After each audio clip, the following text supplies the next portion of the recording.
Chapter 652 Assassin. After Zhou came up, she scanned Gu Qinglin with her divine sense. Seeing that he was still asleep, she did not disturb him, as she assumed he hadn't slept well yesterday. So, she placed the food on the table for him, then returned to her room to make a pot of tea and read a novel. When it was almost noon, Gu Qinglin finally woke up from hunger. He quickly washed up and knocked on the door opposite him to ask, "Cousin-in-law, are you inside?" "Come in." Zhou opened the door to welcome him and asked, "How did you sleep last night?" It's fine. I just slept a little late." Gu Qinglin scratched his ears and asked with a smile, "Does cousin-in-law have anything to eat?" "Not bad. Much stronger than I imagined." Zhou saw that he was indeed in good spirits. After encouraging him, she pointed at the rice and tea on the table and said, "I prepared breakfast for you. After eating, drink 2 cups of tea to digest your food. It will be lunch in about an hour. By the way, where's cousin? When are we going back to Dongyang?" After Gu Qinglin finished speaking, he began to eat his food. "No matter what, we must wait until King Rui's health recovers." "Oh, brother-in-law has woken up? I have to go and visit him." "You can go during lunch. You can help me deliver their lunch." He had suffered serious injuries and is still feeling weak now. It was better not to disturb him too much. "Okay, should we buy some pigeon soup for my brother-in-law?" "Smell carefully. The kitchen has already made some chicken soup. We don't have to worry about that." Gu Qinglin nodded when he heard that. After breakfast, he drank his tea while picking up the medical book that Gu Chengrui had copied for Gu Chengxi. When it was time for dinner, he called Zhou and ran downstairs. Just then, he bumped into Zhou Huaiming, who was carrying a food box out of the kitchen. He didn't even bother to eat his lunch before running along with him. At this moment, Gu Chengrui also came out with a lunchbox. When he saw her, he said, "Since you're here, let's have lunch together. Brother Zhou will take good care of Qinglin." "Sure." Zhou nodded and followed him to a table in the corner. After they were almost done eating, Gu Chengrui told her King Rui's suggestion and asked, "I've thought about it carefully and feel it's not appropriate for us to go back now. What do you think?" "Okay, then write a letter back. As for the chili, cumin, and our workers, just let Sun Hongliang handle them and send them over together with the rose tea." Gu Chengrui and Dr. He worked shifts to guard King Rui daily for the next few days. Besides accompanying King Rui, Gu Qinglin began studying. Zhou got busy in her inner space other than her book reading. She even monitored Mrs. Liu and the others through her inner space. When Gu Chengrui was free, they would also go out and try the delicacies of the various restaurants and snack bars here. 5 days later, at night, just as the couple was about to enter the interspace, Zhou suddenly heard a faint scream and quickly spread her divine sense. She saw a soldier patrolling the outer perimeter who had his neck twisted by a man in black who had climbed over the wall. She immediately alerted Gu Chengrui. She also shouted at the top of her lungs, "There's an assassin! Crossbow, itching powder." Gu Chengrui reached out his hand. Zhou immediately took out the crossbow and the itching powder she had specially made for such an occasion and handed it to him. Although it was called itchy powder, it was a poison that targeted the skin. If there were no antidote, although it would not kill him, it would greatly disfigure the target. After Gu Chengrui took the weapon from Zhou, he looked out the window. He saw that the black man was about to kill someone. He immediately drew the crossbow and shot an arrow toward the assassin. The man in black was vigilant and held the soldiers in his hands before him as a shield.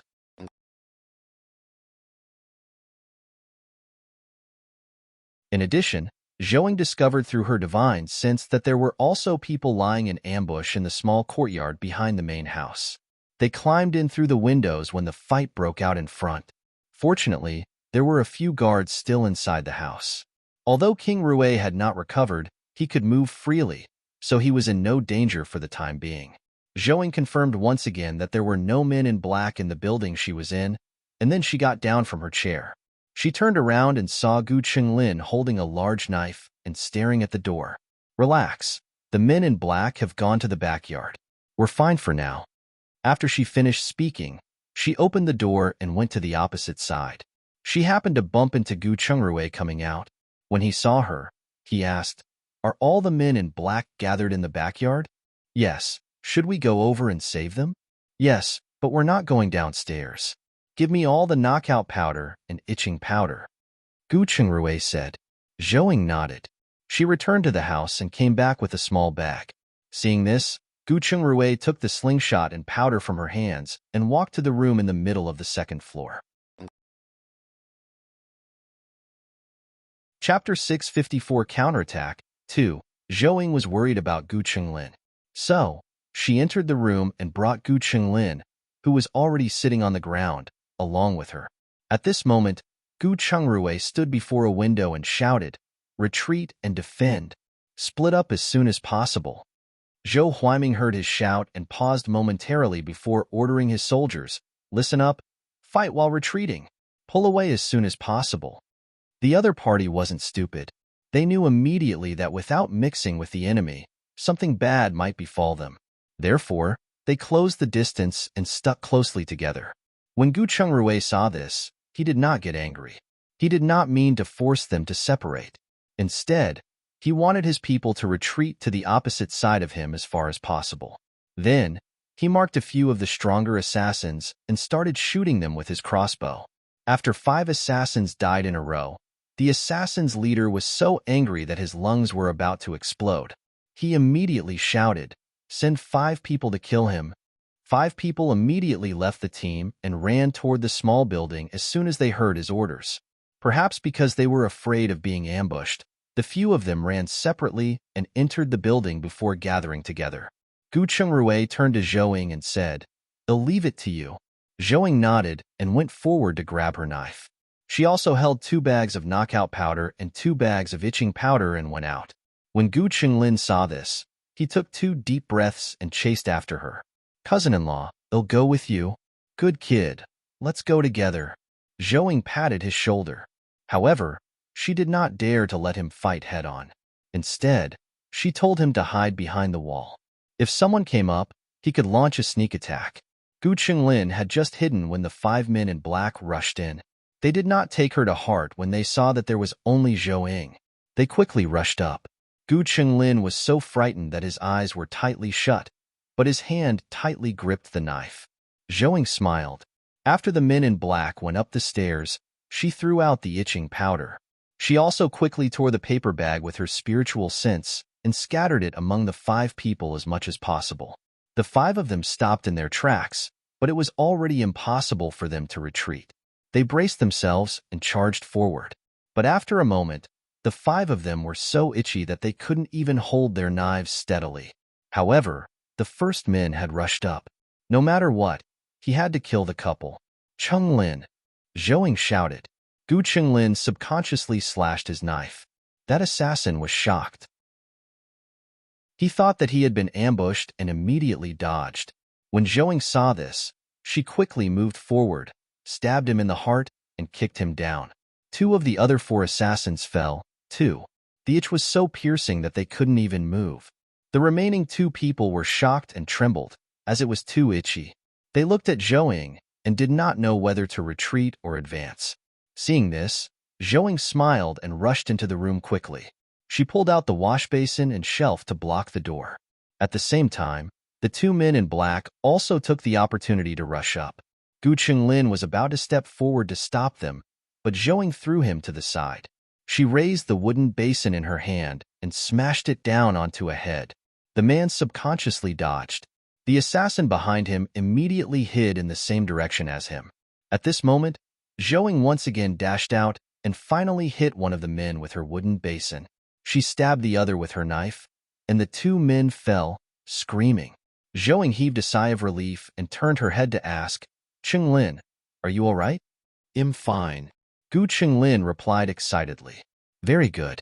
Bring a few oil lamps over." Zhou patted his shoulder and said. Chapter 655 Counterattack 3. Although Gu Chenglin did not know what she was up to, he still obediently went to collect the oil lamps in the nearby houses. When he brought it over, Zhou put the knockout powder inside each oil lamp and covered them with a layer of paper to prevent the oil from spilling. After she was done, she lit one up and threw it in the middle of the 5 people below. After the oil lamps fell to the ground, they exploded with a bang and burned furiously. Of course, The knockout powder also quickly evaporated. The four of them instantly fainted and were ignited in flames. However, there wasn't much oil, and the floor was made of stone, so the flames quickly extinguished after their clothes and hair were burned off. "Bring the other oil lamps back to the room," Zhouing said. After saying that, she took 2 oil lamps and entered the room, with Gu Qinglin immediately following in with the remaining 2. At the same time, as soon as the 5 men in black retreated, Zhou Huiming immediately brought 5 men and quickly surrounded the assassins who had jumped through the windows. They were almost done by the time Zhouing was done. King Rui also walked out of the house. When the men in black saw this, they knew their plan had failed. They immediately scattered. Some rushed to the side door, while others wanted to climb over the wall and escape. However, how could Zhang Ping let them get away? He started his counterattack. Gu Chengrui was delighted when he saw this, as he had been waiting for this moment. He stretched out his hand and said, "Babe, give me the itching powder." Zhouing immediately stood up and handed him 4 packs of itching powder. At the same time, she lit up 4 lamps and handed them to him. "I put knockout powder in the lamp." Gu Chengrui immediately knew what it was. He picked up the oil lamps and threw them at the walls on both sides. But because the lamps were thrown out violently, the flames snuffed out halfway. When Zhang Ping saw that Gu Chengrui had thrown the oil lamps, he knew Gu Chengrui wanted to use fire to stop the assassins from escaping. Therefore, when he saw that the fire did not ignite, he grabbed a torch from a nearby soldier and threw it over. The wall was set on fire in an instant, forcing those who wanted to escape by climbing over the wall to retreat. A moment later, the men in black near the wall began to faint. Of course, the soldiers did not run up to them after seeing that. Gu Chengrui saw that Zhang Ping wanted to go forward and immediately shouted, "There is knockout powder in the lamps." After saying that, he took out his slingshot and started shooting itching powder at the side door. However, there were still some men in black who were lucky enough to escape. Gu Chengrui had no remedy for these escapees. After that, he asked Zhouing for the antidote to the knockout powder. Seeing that Gu Qinglin was in the room, Zhouing had no choice but to return to their room to get it. Gu Chengrui took the antidote and walked to the backyard to detoxify the fainted soldiers. Soon, all the men in black were executed. In the end, they did not find any useful clues. They did not even leave behind any silver tails. After they were done, Zhou Huiming patted Gu Shengru's shoulder and said, "Thank you so much for today. That first warning must have been from sister-in-law. It's what we should do. We're in the same boat now." Gu Chengrui replied, "Cousin, go and inform Uncle Yao and leave this place to him." Well set off immediately. King Rui spoke up at this moment. "Your Highness, your injuries can't withstand the fatigue of the journey." Doctor He immediately advised, "It's fine as long as I don't die. If we stay any longer, that's when we might all die." King Rui insisted and returned to his house. Everyone did not try to dissuade him anymore. After all, there were already 2 assassination attempts. If they delayed any longer, it would give the other party more time to prepare, which would be even more disadvantageous to them. Everyone quickly packed their luggage and rushed to the capital overnight. Chapter 656, a series of assassinations. 1, of course. Just in case, Zhouing bought all the alcohol and oil in the inn and loaded them into her carriage. The group traveled smoothly for quite some time until they passed by the place where Zhouing and the others were ambushed last time. Zhouing noticed hundreds of men in black hiding on the other side of the mountain, and the scouts sent by Zhang Ping were also eliminated. There were only about 80 people in their group. The assassins would not lose even if they fought head-on, let alone ambushing them. Zhouing quickly informed Gu Chengrui of this. Gu Chengrui peeked out and saw Zhang Ping and the others at the front were about to enter an ambush. "General Zhang, wait a moment." After shouting, he immediately got off the carriage and ran over. Zhang Ping heard his shout and immediately raised his hand to stop everyone. When he came over, he asked, "What happened, Lord Gu? Don't you think it's too quiet here?" Gu Chengrui asked. Zhang Ping asked in surprise, "Are you saying there might be an ambush? It's best to be careful. Didn't you send out a scout who hasn't returned yet? Let's wait for a while. Safety first." Zhang Ping hesitated for a moment, but he finally nodded after considering the safety of His Highness. He then went to report to King Rui personally. After waiting for about 15 minutes, Zhang Ping began to feel uneasy. The scout had gone for a long time and should have returned. They waited another 15 minutes, but there was still no sign of his return. Zhang Ping finally confirmed that there was an ambush ahead. At this time, Zhou Huaiming had also rushed over with 20 people. After learning that there was an ambush ahead, he said solemnly, "Your Highness, you must return. Leave this place to us. I'm not going back. If I head back, it'll be difficult to re-enter the capital again. If I don't return, the princess consort and the others will be in danger." King Rui shook his head. He knew very well that, after the exposure of the crimes of the first prince and the fourth price, the situation inside the capital was dire, even though it seemed calm on the surface. Otherwise, 7th Su would not have attempted assassination on Gu Chungrui and his wife.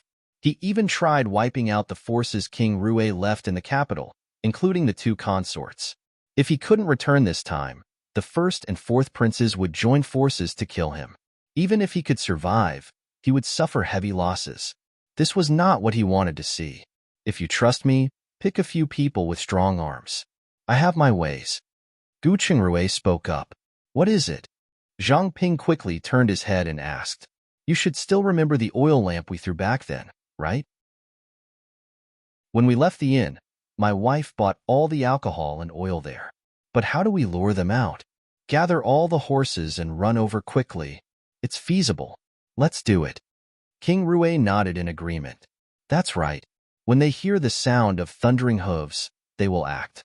Even if we fail, they'll come out after knowing we've discovered them. Otherwise, they won't have the chance to make a move at dawn." Zhou Huaiming nodded in agreement. Zhang Ping nodded and started to execute the plan. What they didn't expect was that there was a trip rope on the way. Fortunately, there was no one on the horse that fell.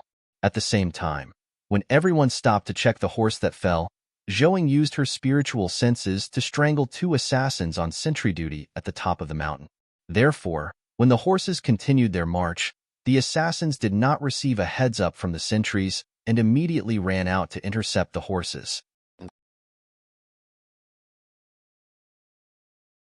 Chapter 657, A Series of Assassinations 2. When the assassins saw the riderless horses, they were dumbfounded. At the same time, they noticed King Rui and the rest standing some distance away. They hurriedly rushed over. "Get ready, throw!" Zhang Ping shouted. The oil lamps were quickly flung toward the assassins in an instant, and a torch was accurately thrown onto the spilled alcohol. In an instant, the intense alcohol formed a wall of fire.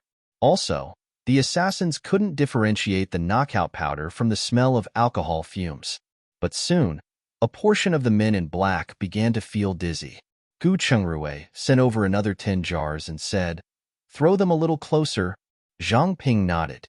After the assassins broke through the first line of defense, he gave another order and threw them along with another torch. This time, the oil lamps were filled with tear gas, so once they burned, the choking smell soared into the sky, making it difficult for the assassins even to stand still. After the smell dispersed a little, Gu Chungrui said, "It's fine to enter now." Zhang Ping immediately waved his sword and rushed in with his men. Zhou Huaiming had his men take out their bows and arrows to shoot at the assassins. Under the bombardment from various angles, the assassins were quickly defeated, but 2 at the edge turned around and ran. When Zhouing saw this, she immediately chased after them. She wanted to see who was behind this. After Zhang Ping and the rest were done, they were also a little dizzy from the knockout powder. Fortunately, they did not faint. With Zhou Ying's help, they found all the horses and the scout killed by the assassins. The group quickly rushed to the capital. After they entered the city, the 2 assassins Zhou Ying followed entered a manor. What she did not expect was that the one who was behind this was King Kong. When he heard that only the 2 of them were left out of the 200 people he had sent out, King Kong was so angry that he threw the teacup in his hand on the ground and cursed. "I knew that Gu Chungrui and his wife would ruin my plans sooner or later. I didn't expect it to really come true. Since you refuse my goodwill, don't blame me for not giving you face." He looked at the assassins and asked, "You 2 didn't leave any evidence, did you?" "No, We didn't even bring any money with us when we went over. Very good. When you go back, train well. Also, think of a way to deal with the chili powder and knockout powder. I don't want something similar to happen again. Yes. The two men in black looked at each other and walked out with a sigh of relief. However, it was too early for them to celebrate. They were stabbed to death by King Kang's two guards the moment they stepped out of the door. The two men in black looked at King Kong unwillingly before they died. They wanted to ask him why he turned back on his words. Only the dead can keep secrets. King Kong replied expressionlessly. His assassination attempt on the third prince tonight must be kept under wraps. Otherwise, King Kong would face his father's suspicion and his third brother's pressure. Even if he survived this ordeal, he would lose a layer of skin. King Kong turned to one of the guards and said, "Inform Uncle Bai and tell him to find a way to deal with those chili powders as soon as possible. In addition, the next time there's any mission, remember to prepare an antidote. We wouldn't have faced such a heavy loss if we had those prepared." Yes. The guard responded and left. At the same time, he didn't agree to his master's orders. Antidote pills were expensive, and giving them to everyone would be a huge expense. Most importantly, not everyone was willing to use such a hefty dose of knockout powder. It could only be said that these two teams were extremely unlucky today. However, this was also good money spent on his brother-in-arms, so he did not object to it.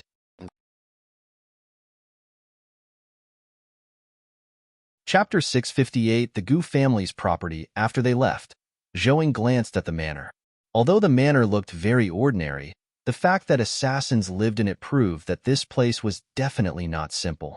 She swept her gaze over the luxurious main courtyard where King Kong lived and checked everything carefully. Finally, she found a secret compartment behind a painting in his study. There were two boxes, one big and one small.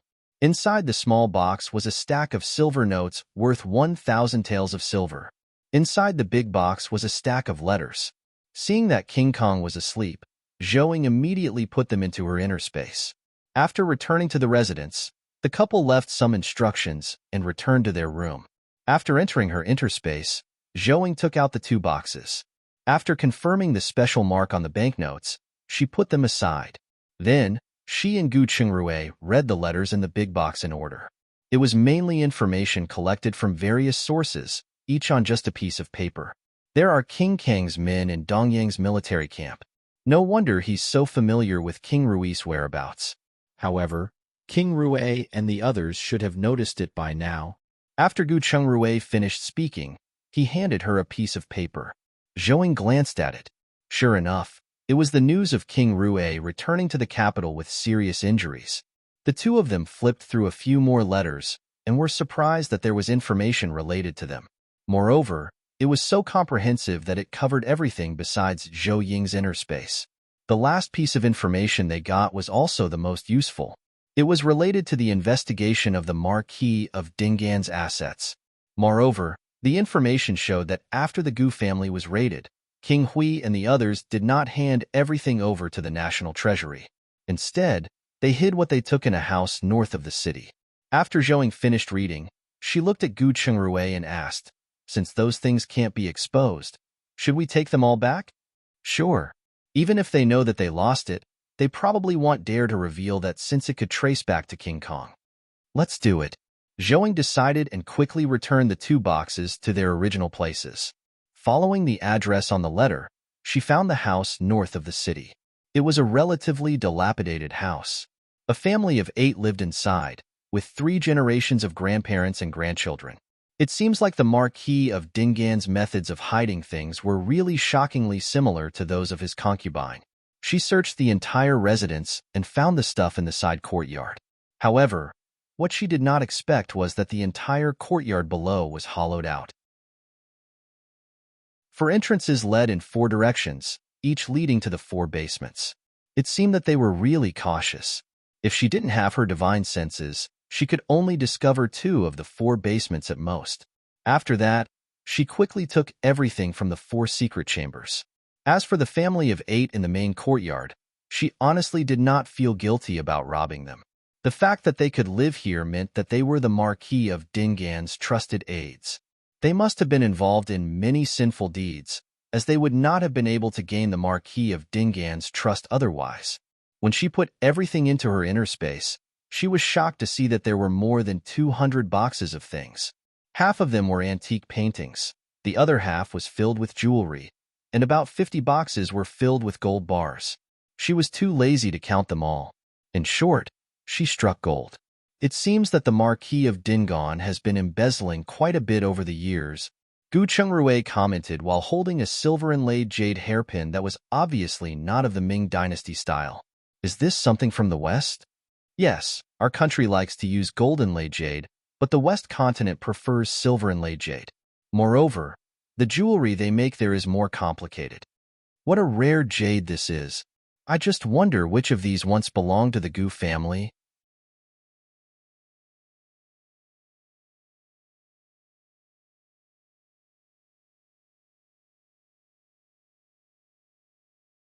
Chapter 659 Return to the Residence. Although the Gu family was the richest in the Ming Dynasty back then, their foundation was still a little shallow, so they shouldn't have this much antique calligraphy and painting. On the contrary, they had no lack of jewelry. Therefore, the jewelry and gold bars here might mostly belong to the Gu family.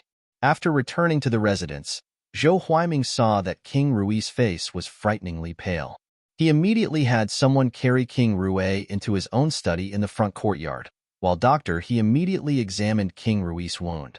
After the examination, he heaved a sigh of relief and said, "Fortunately, Lord Gu stitched up all the wounds previously. Although they split open, it's not a big deal. After changing the bandages and resting for 2 days, he'll be fine." That's good. But why does his face look so pale? First, he lost too much blood and injured his vitality. Besides, to put it bluntly, it's the discomfort caused by the long journey. He just needed to nourish himself more. After he finished speaking, he started changing the bandages. "All right, you've been busy all night. Go back and rest early. Leave this to me." "Okay, I will take my leave then." He nodded, picked up his first aid kit, and walked out. Butler Feng rushed in as soon as he left while putting on his clothes. He glanced at King Rui, whose eyes were closed, and then looked at Zhou Huaiming and asked, "Young master, how is His Highness' injury?" "He's fine, but he's tired from the journey. Let him have a good rest." Zhou Huaiming explained and brought Butler Feng out of the bedroom. "Has anyone been causing trouble in the residence recently? Ever since I accompanied the princess consort to the emperor to complain, things have been relatively stable." "Good. We'll talk about the rest tomorrow." "Do we need to call the princess consort and the others to accompany His Highness?" Zhou Huaiming shook his head and yawned. "No need. We'll talk about it tomorrow morning." "All right, then this old servant will return to bed now." In the blink of an eye, the sky was bright. Sun Miaoke and Gu Wanning also received news that King Rui had returned to the residence in the middle of the night and was seriously injured. After breakfast, Gu Wanning used a clay pot to simmer a pot of millet, red dates, and red bean porridge. She packed up lunchboxes and went to the main courtyard. After that, she went to the front courtyard with Sun Miaoke. Zhou Huaiming had just finished washing up and was about to send someone to the kitchen to get food. When he heard them coming in, he immediately stood up and went out to welcome them. "Good morning, sisters-in-law." "Good morning, cousin. It must have been hard on you last night." "How is His Highness? Is he awake?" Sun Miaoke asked. "I just woke up. You guys can go in. I'm going to the kitchen to find something to eat." Zhou Huaiming yawned and walked out. Sun Miaoke walked into the bedroom with Gu Wanning.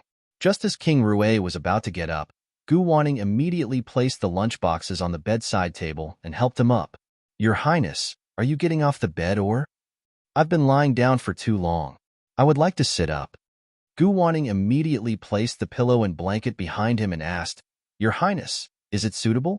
"It's good." King Rui nodded. "You must be hungry. It just so happens that Sister Gu has made some millet porridge. I've also asked the kitchen to prepare ginseng chicken soup for you for lunch later." Sun Miaoke sat on a stool beside the bed and said. When Gu Wanning heard that, she immediately scooped up a bowl of porridge. After mixing a little, she sat by the bed and said, "Let me feed you." "No need. Although I'm injured, I can still eat myself. King Rue took the bowl and lowered his head to eat.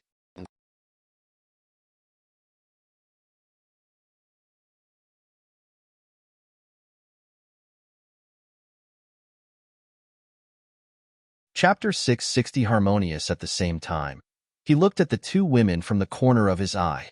They were staring at him nervously. They did not look jealous of each other, and instead were just concerned about him. He felt a little strange. He didn't know if they didn't care about him, or if he was just lucky to marry two women who were more generous and virtuous than the other. Looking at their nervous expressions, he felt the latter was more likely. Most importantly, Uncle Feng had never mentioned anything about their conflict in the letter he wrote to him. On the contrary, they were surprisingly harmonious when Seventh Su schemed against them last time. It seemed that after suffering for half a lifetime, the heavens finally granted him something great. At the thought of this, he turned her head and said, "Don't look at me like that. I'm too embarrassed to eat. We were afraid that your wound would open up." The two of them replied in unison. King Rue paused for a moment before replying, "Don't worry. Lord Gu stitched up my wound. As long as I don't do any strenuous exercise, it'll be fine." "Cousin? Isn't cousin in his hometown?" Gu Wanning asked in surprise. "He didn't manage to leave. Since I was injured, he stayed behind. He's already back at his residence." "Are they all right?" "They're fine, but it's true that they're quite tired." When King Rue said this, he looked at Sun Miaoka. "Oh right, send someone to send 2,000 pounds of new rice to the Gu residence later." It was all thanks to the various medicinal powders they had that they could return safely. "Should we add something else?" "No need. They don't lack anything now other than rice." "Understood. We'll send them over later and visit them." Gu Wanning quipped in. "Sure. Be careful." King Rue reminded her, and he lowered his head to eat his porridge. The porridge was very tasty, and the red beans also had a faint, sweet fragrance. When he was done eating, Zhou Huiming came in with butler Feng. The two women knew they had something important, so they didn't stay and immediately left. After returning to the backyard, Sun Miaoka asked Qing Tao to take out 5,000 pounds of rice for Gu Wanning. Gu Wanning did not delay and went straight to the Gu residence with the rice. After the women left, King Rue asked Butler Feng in detail about what had happened in the capital recently. He learned that everything else was unusually quiet besides the assassination attempt of Gu Chungrue and his wife, especially the Empress and King Hui. The two of them seemingly stayed imprisoned in their residence without complaint. However, with the mother and son's stubborn personalities, it was impossible for them to be so quiet. What were they holding back this time?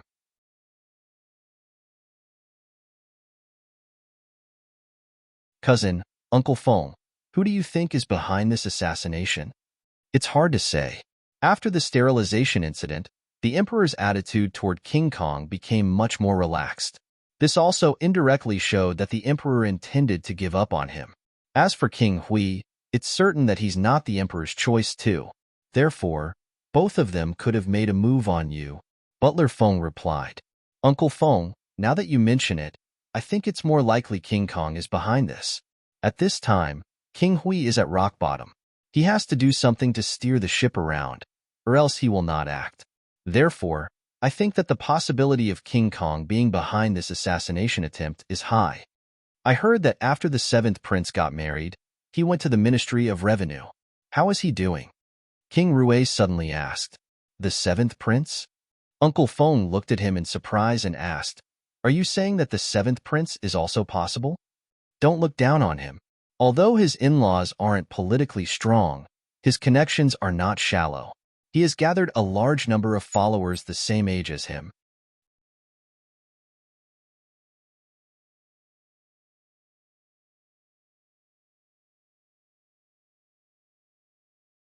Chapter 661 Saving Someone Indeed.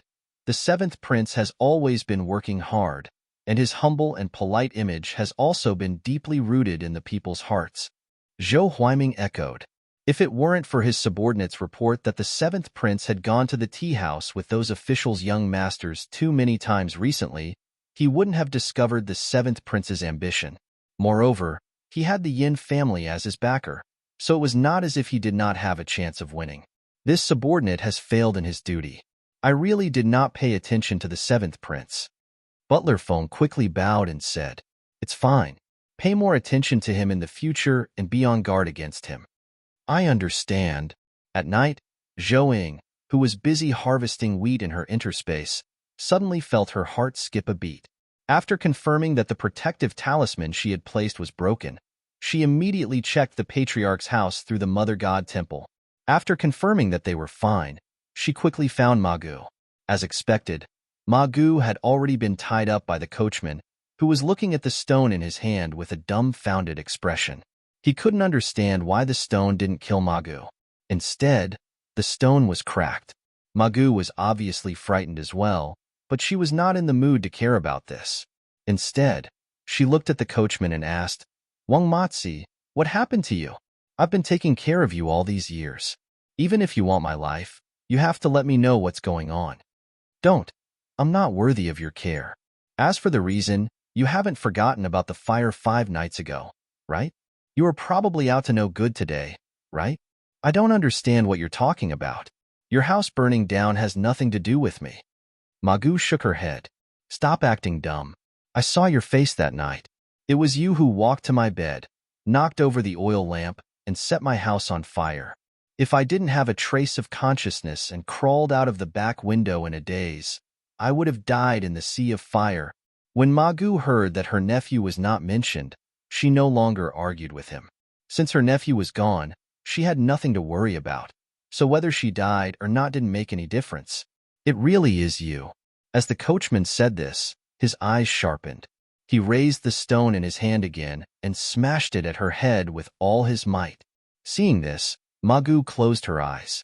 When Zhou Ying saw this, she quickly knocked them unconscious with her divine sense. However, the stone still landed on Mega's head, directly hitting her face and leaving a big bruise. When Zhou Ying saw this, she directly took them in through the space. She also drugged them to keep them knocked out.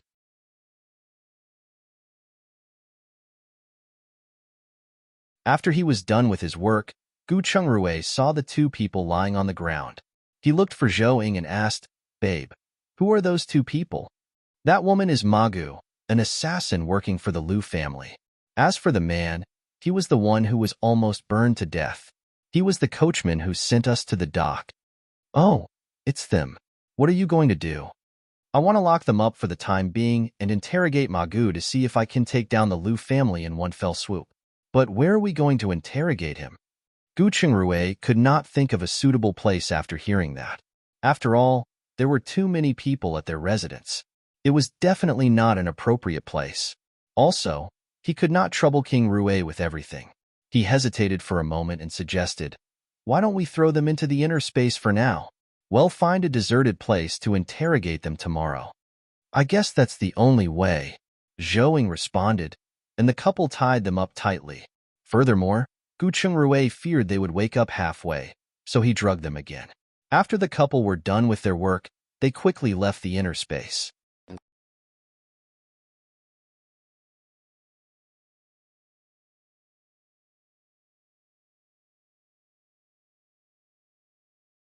Chapter 662 Interrogation 1. After breakfast the next day, the 2 sent King Rui some tonics made with ginseng, ganoderma, bird's nest, wolfberries, longan, donkey hide, and so on. They were all high-quality products produced in the inner space. After delivering his supplements, the couple drove a carriage out of the city. After leaving the city, Zhou Ying spread out her divine senses. After confirming that no one was following them, they went straight to a Mother God temple. Offering some incense, they went up the mountain in the name of sightseeing. They found a remote cave. After confirming there was no danger, Zhou Ying threw the 2 people inside her interspace out. Seeing that they were still unconscious, Gu Chungrui nodded in satisfaction. He went forward and gave them the antidote. About 15 minutes later, the 2 woke up one after another. When the coachman saw them, his face was filled with fear. He immediately shrank back and asked, What do you want? You should know, but you have to thank us for finding you such a good place for your burial. Zhou Ying commented and pointed at the green mountains and rivers outside. You can't. Why can't we? If you can do the first, we can do the 15th. It's fair. No? Tell me, how do you want to die? No, no, I don't want to die. It's her. Magu threatened me. Her mistress is the old concubine of the Marquis of Dingon. If you want to find the person who harmed you, you should look for them instead. The coachman shouted. Wait, how come you know my identity? Magu suddenly injected and asked, Do you think you're the only smart one here? Among those bandits, a few of them had seen you go to a mother god temple together. Naturally, they knew you two were master and servant and discovered your identities. Otherwise, do you really think they are so easily threatened? The coachman shook his head regretfully. Unfortunately, their luck is not as good as they thought. Magu looked up at the couple and said, Since you already know the ins and outs of the matter, give me a quick death.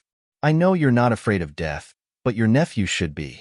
Or rather, you don't want your nephew to die. Zhouing replied with a smile. However, her eyes had no smile. They were filled with provocation. You. Magu finally knew fear. She did not know if Xiao Su was in their hands, so she closed her eyes and took a deep breath. Tell me, what do you want to know? Smart. No wonder your madam appreciated you. My request is simple. Tell me everything you know about the evil deeds that Mrs. Liu has done. Impossible. That's fine. It seems that your only nephew, Xiao Su, isn't that important. How about I send him to accompany you to meet your ancestors?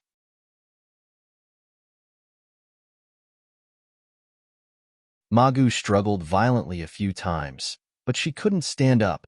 She thought of something and quickly calmed down. Whatever. I like that. I guess you gave your nephew 2,000 taels of silver for nothing. It wasn't difficult to bribe that man called Nyo in the small courtyard of XX Alley. Mega's pupils constricted when she heard that. She really did not expect that the couple would find the tunnel entrance. If the heavens do evil, you can go against it. If you do evil, it's the end of you. Fine, they'll fulfill your wish.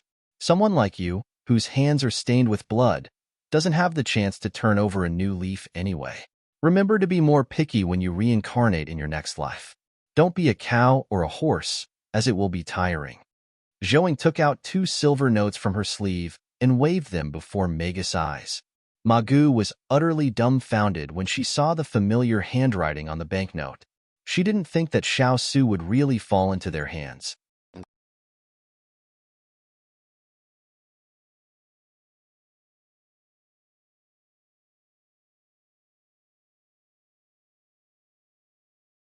Chapter 663 Interrogation 2. Zhouing looked at her mockingly and said, When I said I have eyes on him, there's no need to lie to you. That's right. She only had eyes on him, as she didn't waste effort catching him. She just borrowed his silver notes and would return them later. When Magu heard this, the little bit of hope in her heart was completely gone. She recalled her life's experiences. Although she did not have to worry about food and clothing after entering the Liu residence and following her mistress, she had done too many evil things to stabilize her position. After entering the Marquis residence, she dipped her toes in many sinful acts and even dragged her family into it. Over the past few years, as her family left one by one, she did not know if it was because she had found her conscience, old age, or retribution. She would get jolted awake by nightmares every night. These nightmares were all scenes of her murdering orders, making her uneasy. Recently, it was getting more difficult for her to even fall asleep. This was also the reason why she urged her nephew to leave. She was afraid that he would follow her old path. But Xiao Su, thinking of this, she looked at the couple and asked, If I tell you, will you really let Xiao Su go? Of course. To put it bluntly, he was only implicated by you. Zhouing nodded. All right, I'll tell you. After I'm done, I hope you can give me a quick death and a simple burial. As Magu said this, she sank into her memories. A moment later, she slowly began to talk about how she had framed her other maid sisters. After becoming Mrs. Liu's personal maid, she helped drug Sun Wenhao for their marriage to become real. She helped Mrs. Liu ascend her position from a nameless concubine to second in place all the way until now. There were at least 80 people who had died in her hands. At the same time, as she started to recall her memories, Gu Chungrui pressed the button of a recording pin. Do you have any evidence or witnesses for what you said? There is physical evidence. It is stored in a dark room of the master bedroom in the fourth courtyard of Scholar Flower Lane, in the south of the city. If there is nothing there, it means it's been destroyed. As for witnesses, they were all dead except for the madam. At this point, Magoo looked at the coachman and added, "He's one of them." The coachman rolled his eyes, as what he had done was nothing compared to hers. As Zhouing listened to Magus' expressionless narration, she had to admit that Magoo was an intelligent person. It was really not easy for her to survive after murdering so many. "How much do you know about the Marquis of Dingan's wife, the Empress Mother?" "As far as I know, she has done far more evil than you."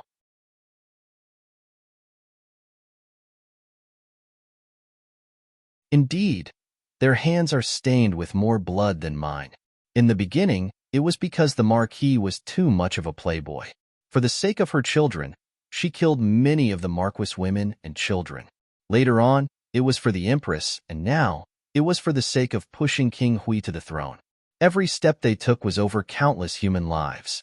Of course, the Empress had claimed countless lives herself. I know that they have an intelligence organization specializing in collecting information. It is mostly made up of orphans and palace maids that will spread to the families of various officials. This helps them collect information or control the people they want to control." When Magoo said this, she looked at the couple and said, "Yang Shiqing's second wife, Mrs. Chui, is a perfect example of being controlled by them. There are also some of them in your residence now. You have to be careful of those sweet-mouthed and especially diligent people." When Zhouing heard her words, she immediately thought of Xiaxiang and asked, "Do you know how many of them there are?"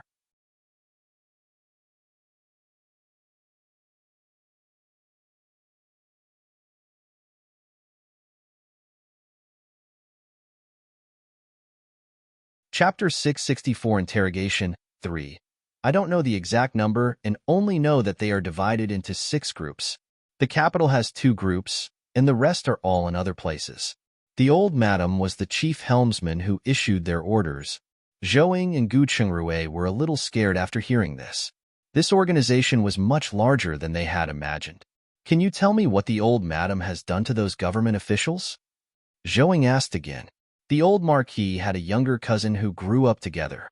After they married, he took her in as a noble concubine who gave birth to the family's eldest son. Even after the old madam gave birth to the empress, she still took advantage of the fact that the marquis was not at home to frame his younger cousin for drugging the other concubines and miscarrying a newly formed male fetus. At that time, the marquis mother was still around, so she punished the noble concubine to kneel in the ancestral hall for 3 days and nights. Later, the old madam harmed the eldest son and framed the concubine, who had just miscarried. The 2 concubines were injured in a big fight and died shortly after. I knew this because I had roped in a servant girl on the old madam's side. It was only then that I realized how childish my methods were. It was also this that inspired me and allowed me to walk all the way to where I am now. Is it that easy to rope in someone by her side? Those who are ambitious and jealous are naturally easy to rope in, but the old madam will always be the winner. Before that servant girl could climb into the marquis' bed, she was framed by the old madam and executed for having an affair with an outsider. There was also the death of the late empress, but what I know of that is limited. I only overheard the second master mentioning that he blames the Empress Dowager for being a busybody, or else the previous empress and the Zhou family would have disappeared together. It was also then that I found out that the old madam had an organization that specialized in collecting intelligence. Now that I think about it, the so-called evidence of the Zhou family colluding with the enemy and betraying the country back then was something that the old madam had gotten someone to frame them. Anything else? There's also Consort Kang's miscarriage. Magoo probably did not want to bring any secret into her grave, so she continued to spill everything nonchalantly. For hours later, her throat was so dry that she couldn't speak anymore. Seeing this, Zhouing turned around and left the cave. She packed a bag of food from her inner space and brought it in. In addition to some buns and spiced beef, there was wine and a plate of strawberries.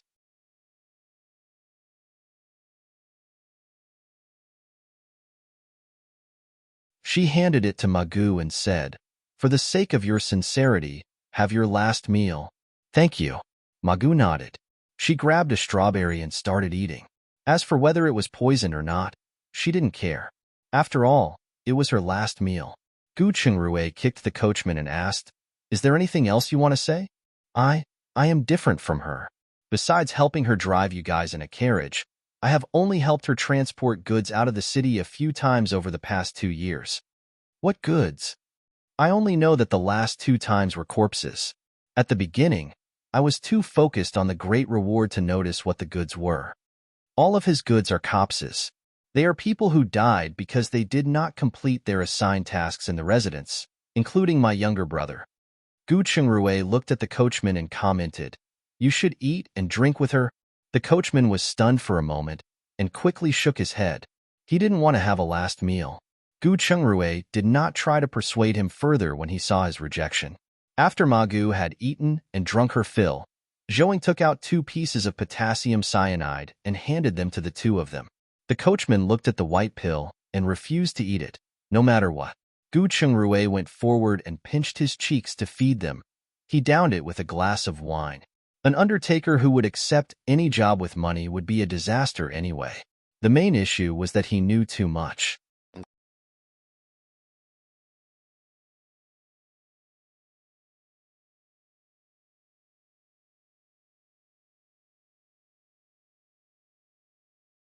Chapter 665 Plan Ma Gu happily took it and directly put it into her mouth.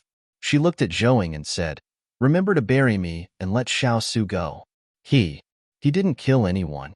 She spat out a mouthful of blood and fell to the ground, but Shet still stared at Zhouing.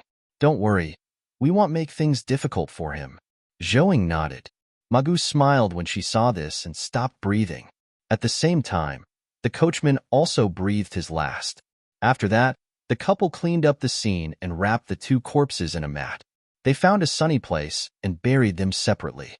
After she was done with her work, Zhouing took out some joss paper money stored in her inner space, burned a large pile for each of them, and went down the mountain after that.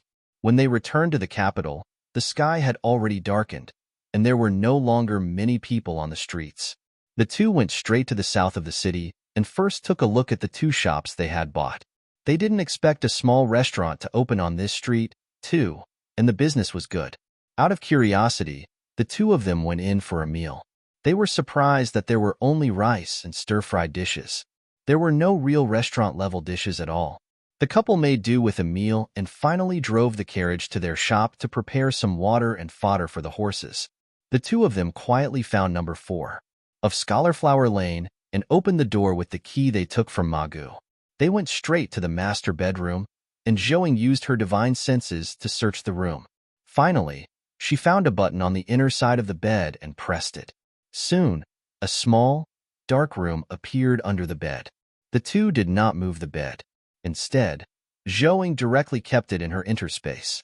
After checking the place and confirming that there was nothing of value, they erased any traces of their presence and quickly took their carriage back to the manor. After washing up, the 2 entered the space and checked the things that Ma Gu had left behind. To be honest, there was really nothing valuable. There was a small quilt made of quality wool, a jade pendant, some pieces of jewelry, a dagger, and a rope with blood on it. Finally, there was a large bag of soul-severing incense, a poison that Ma Gu had made herself. Gu Chengrue frowned and said, "I'm afraid these are useless. There should be a use for it, but there is no suitable opportunity at the moment." Zhouing replied with a worried look, "It seems we killed Ma Gu in a hurry. These things probably won't be able to trouble Mrs. Liu." Wrong. Ma Gu dares to speak to us, but when facing the old madam, she would rather commit suicide than speak. This is her servitude that's carved into her bones.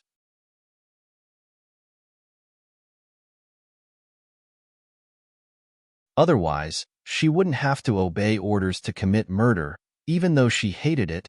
Gu Chengrue said, "Actually, there is a better way. Let the 2 wives of Marquis Dingon fight among themselves. That way, even if Mrs. Liu doesn't die, she won't be in the mood to find trouble with us. They need money to fund their organization. Don't you know where Mrs. Liu's private stash is? Just take it." "Wait, explain first how we make them fight among themselves," Zhouing asked curiously. "I remember that in the list of spies, There's someone who is closely monitoring Mrs. Liu. If the spy were to die at Mega's hands, what do you think the old madam would think? Zhou Ying's eyes lit up when she heard that. The poison used by Ma Gu, soul-severing incense. That's right. Didn't she say that she made the poison herself? I don't think the old madam is ignorant about this.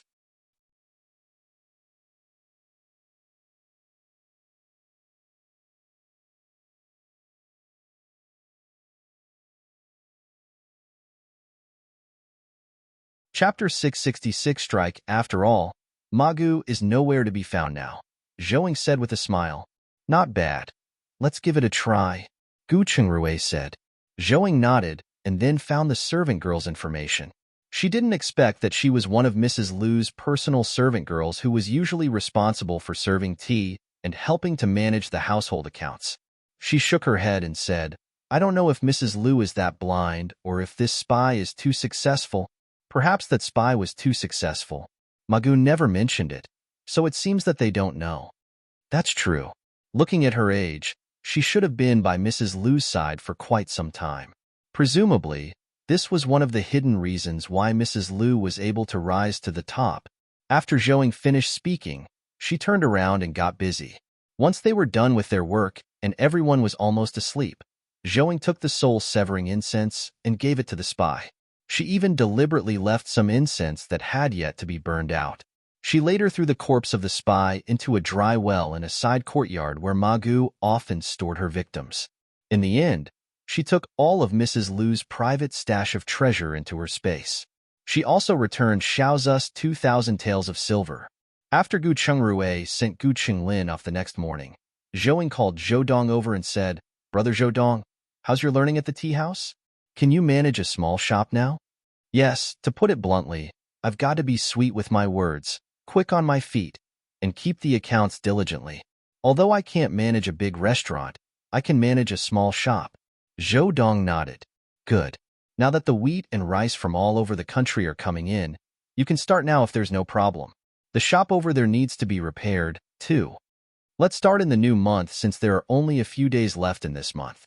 It's also to give some time for my manager to look for someone else to take over my position. It's great that you know how to be considerate of others. Oh, right. Have you thought it through?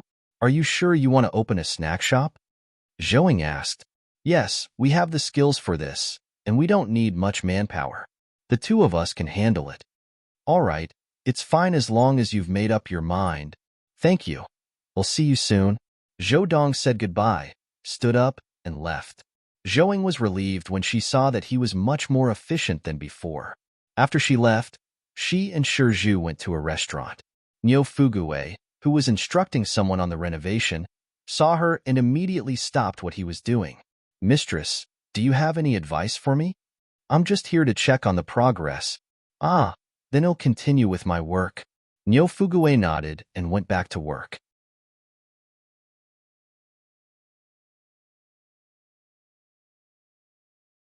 Zhou Ying glanced around the shop and saw there was nothing much that was ready. She walked to the wooden materials and checked them out. After confirming they were from high-quality red pine, she left with Shi Zhu. She ordered all kinds of tableware, kitchenware, and so on. This time, she ordered some small iron stoves and the usual copperware. This way, they could sell barbecued meat in winter and even make hot pots, griddle pots, and other dishes. She spent the money happily. On the other hand, the Marquis of Dingon residence was in an uproar. When Mrs. Liu woke up and did not see Ma Gu in the morning, she felt a little uneasy. She wanted to drink some tea, but her usual maidservant was also gone. Immediately, she became frustrated and asked someone to look for her in the residence. The old madam soon received the news that her spy was missing. She used the excuse of concern to ask her servants to help look for her, too. She could no longer remain calm when she found the spy's corpse in the dry well. This was the deepest nail she had planted in the concubine's household. Thinking of this, she immediately went over personally.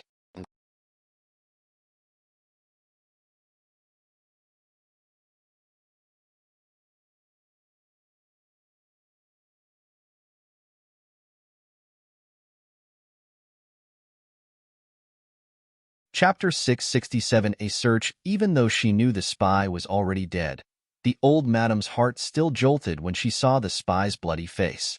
This was because she couldn't figure out the cause of her death.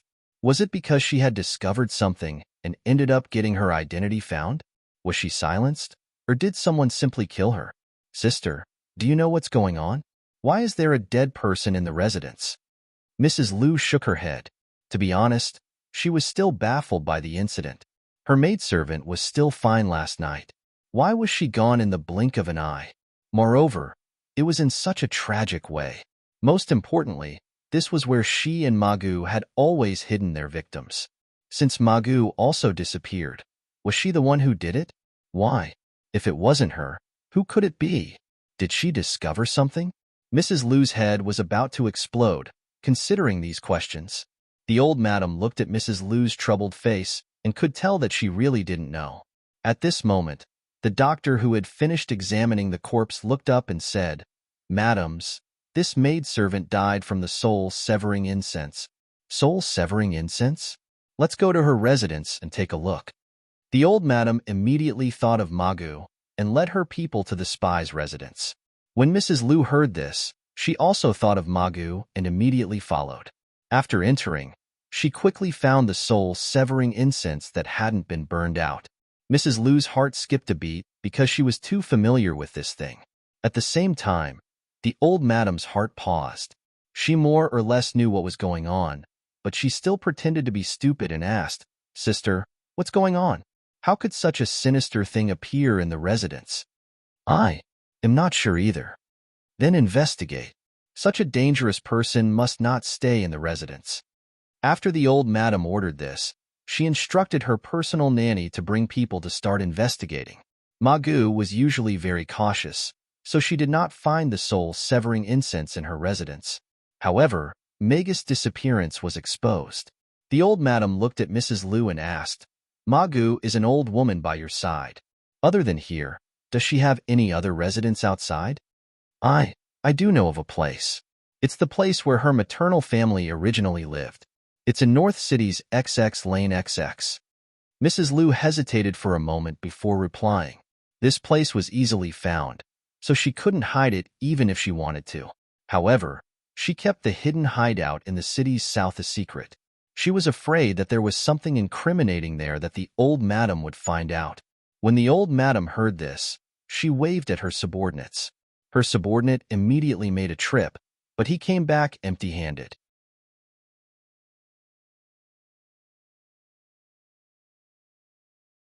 According to the investigation, the courtyard had been emptied a few days ago.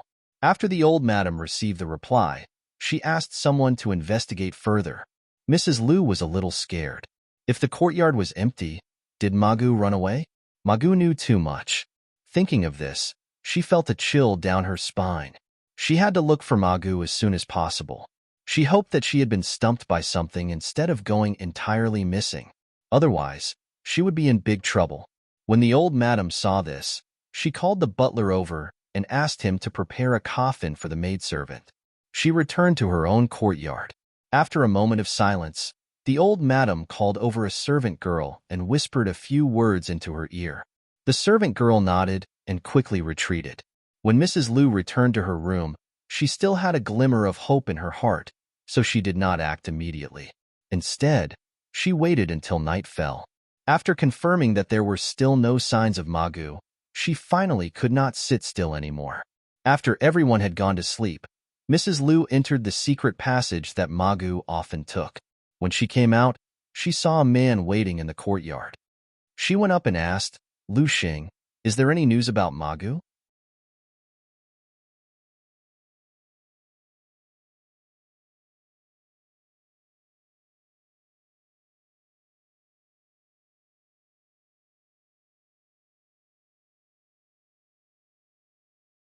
Chapter 668 Discovery, Madam. Why did you come personally? Lu Xing quickly got up and helped her sit on a chair. "I'm here to look for Magu. Do you have any news about her?" "No, Magu didn't come back after she left last night. Today, I went out during the day to look for her, but there were no signs of her at all." At this point, Lu Xing thought of what happened during the day and asked, "Did something happen in the residence?" I saw that the first household's people were also looking for Magu. Mrs. Liu did not hide anything and told him about the dead maidservant in the residence and the old madam's suspicion that Magu did it. She added with a frustrated expression, "It doesn't help that Magus' nephew, Xiao Su, has been missing for a few days. Could it be that Magu sent Xiao Su on another errand? That's possible. Since you haven't slept yet, let's go to Magus' house and see what's going on." "I'll go by myself. It's late at night. You should go back and rest early." "No. Let's go. I'll feel uneasy if I don't go there personally." "All right then." Lu Xing nodded and pulled a small carriage. He brought her to Scholarflower Lane in the southern part of the city. When they arrived at number 4, their hearts sank when they saw the locked door. "Open the door. We must see it clearly today." Lu Xing nodded, then removed a hairpin from his head. He went forward and fiddled with the lock a few times before opening it. After entering the house and lighting the oil lamp, Lu Xing scanned the room and frowned. It looks like Magu didn't pack up and leave. The old lady ignored him and looked around the room carefully. After confirming that Maggie didn't run away, not only did she not relax, she became even more uneasy.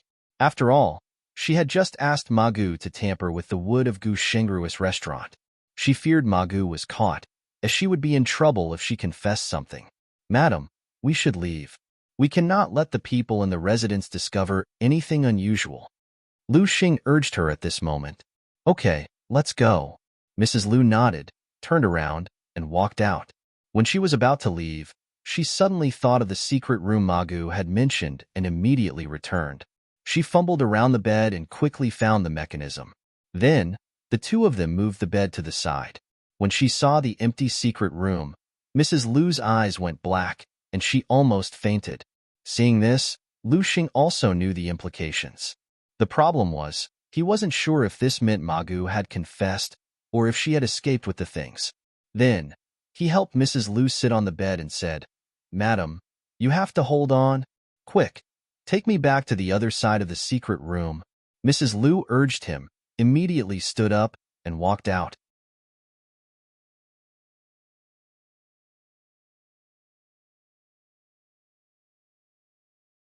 Seeing this, Lu Xing could only blow out the lamp and chase after her. After the two returned to the small courtyard, they quickly descended the tunnel and came to the other end. This time, Mrs. Liu couldn't care less about her family's ancestors and relit an oil lamp in the middle of the room. She lifted a black cloth and went inside the secret room. When she saw the empty room, her vision turned black. She spat out a mouthful of blood and fell to the ground stiffly. This gave Lu Xing a massive fright. Of course, when he saw the empty secret room, his legs also went weak and buckled. What was supposed to be here were more than half of their branch's assets, but now, he picked up the oil lamp and carried the old madam out of the dark room. He carefully placed her on a mattress in the ancestral hall, rekindled the oil lamp, and walked out while carefully examining the place.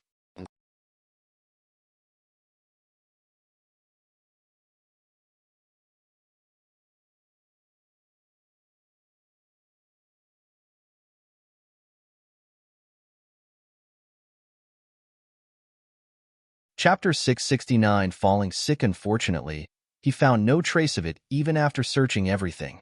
Most importantly, there wasn't even a single track mark on the outside.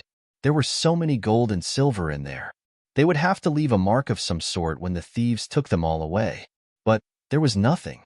This made his hair stand on end, reminding him of the heinous Yang residence robbery case. At that time, Lord Yang had used his connections with King Hui to investigate the whole city for 3 days, but found nothing. Later, Lord Yang quickly lost his life. Thinking of this, he couldn't help but think of Magu. He hoped she had died quietly in that corner instead of betraying the madam. He immediately locked the door and returned to the ancestral hall. When he saw the old madam sitting cross-legged on the mattress in a daze, he was stunned for a moment and asked, "Madam, are you all right? Did you find anything?" Mrs. Liu turned her head and asked, "No traces at all. It's the same as when the Yang family was robbed." At the same time, he was very impressed with the old madam. She had lost more than half of her family's property but could still calm down quickly. It was really not something that anyone could do. "Got it. You can go back. Don't spread this matter. Yes, then you? Will be staying quietly here. Don't worry about me. The night is cold.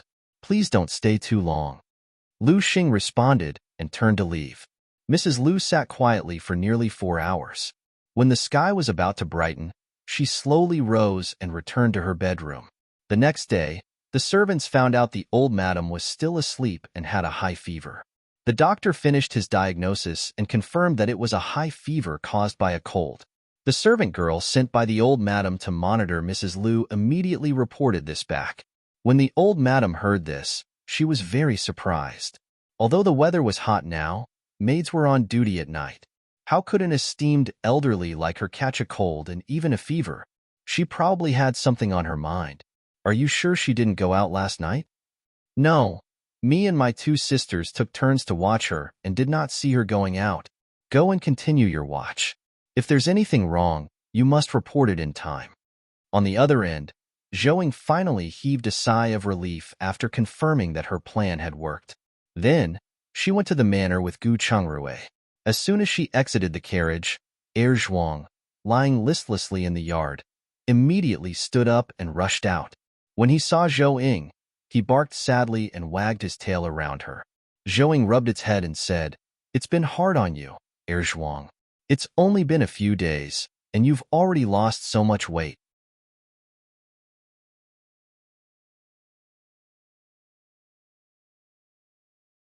Ever since you guys left, he doesn't like to eat much of anything. He only eats a little when there's meat, so he lost weight quickly. Widow Wu replied, "Where's his wife? That little cute dog?" Zhou asked. He drove her away. On the 3rd day after you left, for some reason, they suddenly fought. Since then, that little dog has never come again. I see. You go ahead with your work. Gu Chengruei nodded and replied. He knocked on Zhuang's head and said, "Not bad.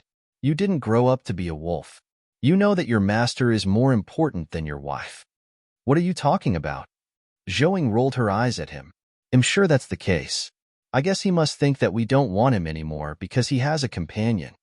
Gu Chengruei smiled. Gu Chengruei didn't know if Zhuang understood him, but as soon as he finished speaking, Zhuang raised his head and barked out twice.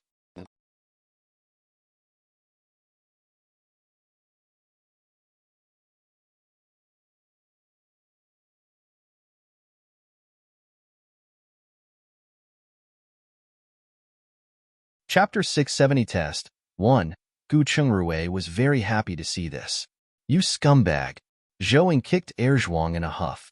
Afterward, Shizhu returned to the carriage and poured the chicken soup and rice she had specially prepared for Zhuang.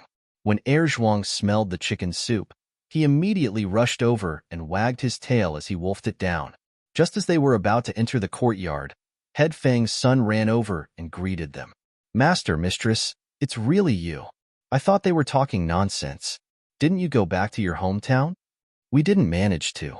How is the manor now?" Gu Chengruei asked. "It's going well. The new rice has been planted, and those melon seedlings and vegetables are also growing well. Also, the coal and cabbage can be picked. We can't sell the ones that are too small, so eat them for yourself. We'll start selling those vegetables that are ready in another half a month." "Understood. We'll go do my work then." After saying that, he turned around and ran away. Zhou looked at Gu Chengruei and asked, "What do you think of Xiao Fang? Can he be the head of the manor?" "There is no problem with him managing the fields and accounts, but managing people is still a little too soon for him. If it wasn't for the support of Head Fang, I'm afraid he wouldn't have been able to hold on." In other words, there are people who are not convinced of him managing them? Yes, it's a young man called Lai Shi. He's literate and knows how to do accounts. He has good relationships with others and looks like he can handle things. The main point is that he knows some martial arts. Martial arts? Where did he learn it? He said that he learned it from his uncle. His uncle used to be the guard of the Gu residence. So, he's an old acquaintance. Call him over to test him. You want to? Do you still remember the 2 small shops I bought in South City? One is for Zhou Dong to start his snack shop, and the other is for us to run ourselves. However, we had yet to find a suitable person to manage it. Perhaps she could give it a try. What about the people from our hometown? Those from our hometown have a strong accent. Getting used to here will take at least a year and a half. Besides, the restaurant needs a lot of people. Even if they came, it might not be enough. All right, let's do as you say. They'll bring you to him. He's in charge of the vegetable fields near the greenhouse now. After Gu Chungrui finished speaking, he brought her to the shed. Although it was no longer needed, Gu Chungrui still planted a lot of vegetables there. It was mainly used to keep their firewood, as storing them in a large compound was much more convenient. As soon as they left, Erzhuang couldn't be bothered with his meal anymore. He immediately rushed out and followed them.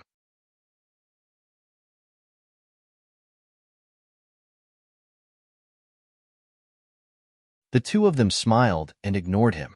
When they reached the place, Gu Chungrui called Lai Shi, who was setting up a cucumber rack. When Lai Shi saw the two of them, he quickly bowed. "Greetings, master and mistress. No need to be so polite. We just want to talk to you." After Gu Chungrui finished speaking, he went to where Qin He and the others were resting and sat down. Oh, Lai Shi followed them nervously. After they sat down, he asked, "May I know why you are looking for me? I heard that you know how to keep accounts." Zhouing commented, "Yes, I can keep track of the daily accounts." Zhouing quickly understood what he meant. The bookkeeping he was talking about was the most primitive bookkeeping method she had seen before. To put it bluntly, he would just write down everything without any special format.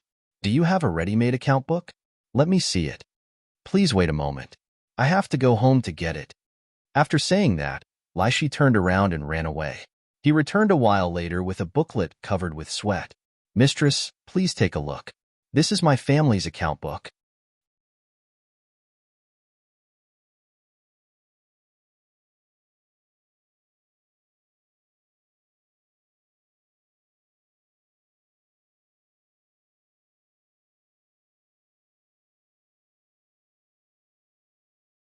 Chapter 671 Test 2. Zhouing opened the booklet and glanced at it.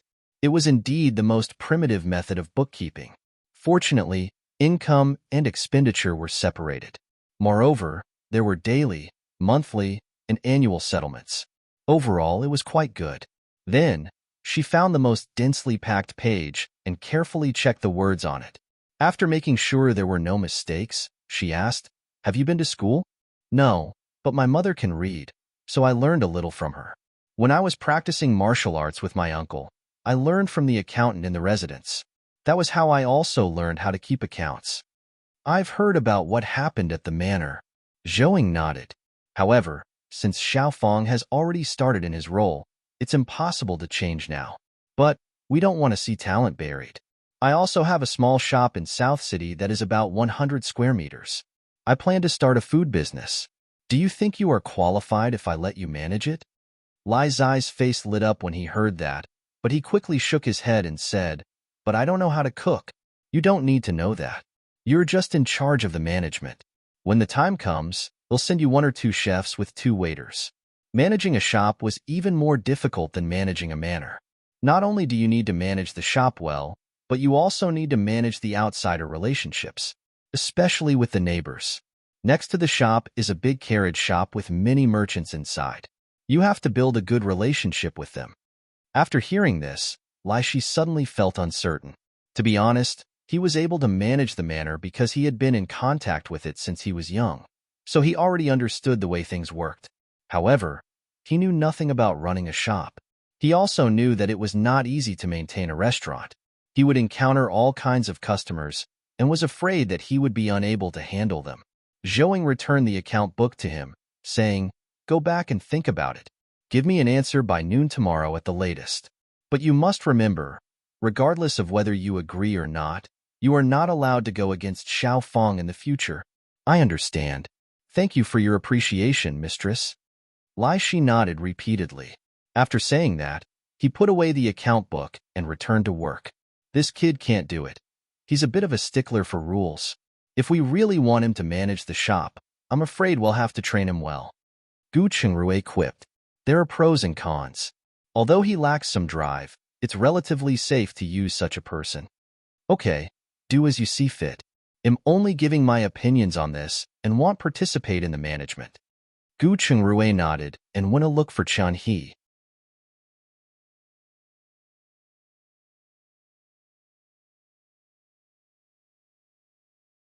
I think you just can't be bothered. Zhouing stood up and glared at him. She turned around and went home with Erzhuang. In the afternoon, Gu Chungrui invited Qin He over for a meal. Afterward, the couple brought Erzhuang to the new manor. The new manor had undergone a massive renovation. It had changed from a messy and desolate place to a neat and tidy one. In addition, the saplings had already sprouted, painting the place green. They believed it would be even more beautiful in a few days. They had just entered the vegetable field when Headfong ran over. Master, mistress, you're back so soon? We didn't manage to return to our hometown and had to turn back halfway. Oh, right. Do you need more seedlings? Gu Chungrui asked. Nope, it's all growing well. Headfong pointed at some spinach and said, Look at this spinach. There are quite a number of them, but they're thin and weak. What we lack is fertilizer.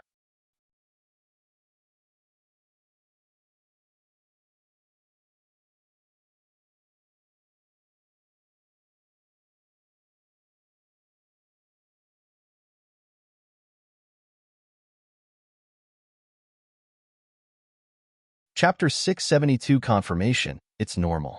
This land hasn't been fertilized for so many years.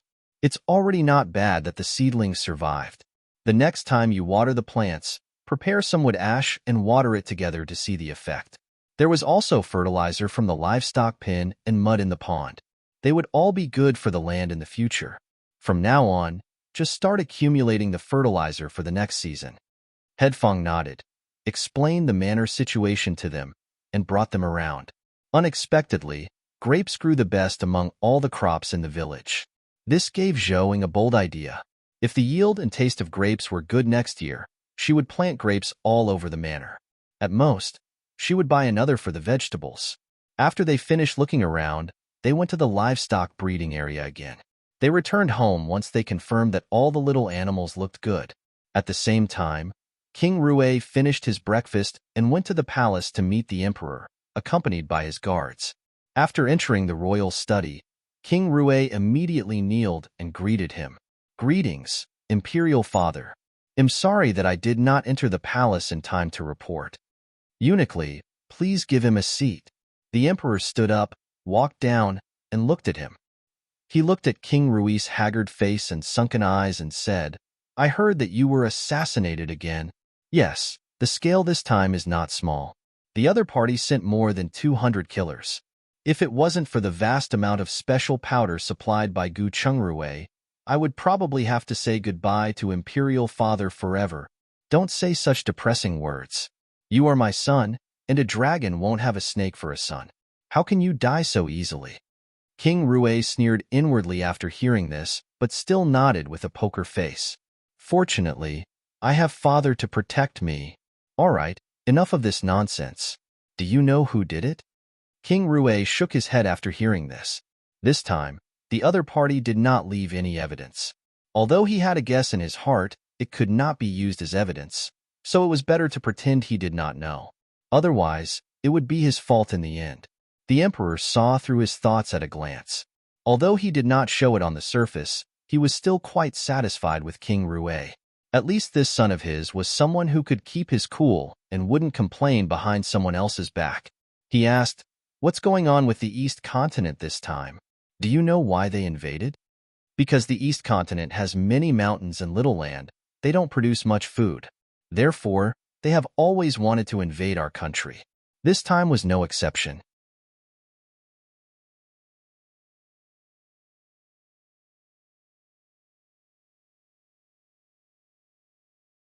Looking at their skinny appearance, this sudden all-out attack was probably for food. That's true. The new grain from the south has arrived, after all. The emperor nodded in agreement. He also learned that the East Continent did not have the ability to organize a large-scale battle for the time being. It seems that your injuries this time are quite severe. Stay in the capital to recuperate and accompany your wives. I understand. If you don't have any further instructions, I would like to go to the Empress Dowager's place. Go. It's been a long time since you two last met. After the emperor finished speaking, he returned to his throne. After King Rui left, he called Xiao Hung in and asked, How's the investigation on 7th Su going? Your Majesty, It has been verified that 7th Su indeed owns the Ginkgo Leaf organization. In addition, the 4 county magistrates that were replaced last year were all led by him. Also, he had used all sorts of methods to seize many properties and shops. Xiao Hong's report took almost an hour. In short, 7th Su has committed a plethora of crimes over the past few years. They even found out Xiao Lanlan gave birth control pills to Sun Miaoka and the others, even though King Rue had kept it under wraps.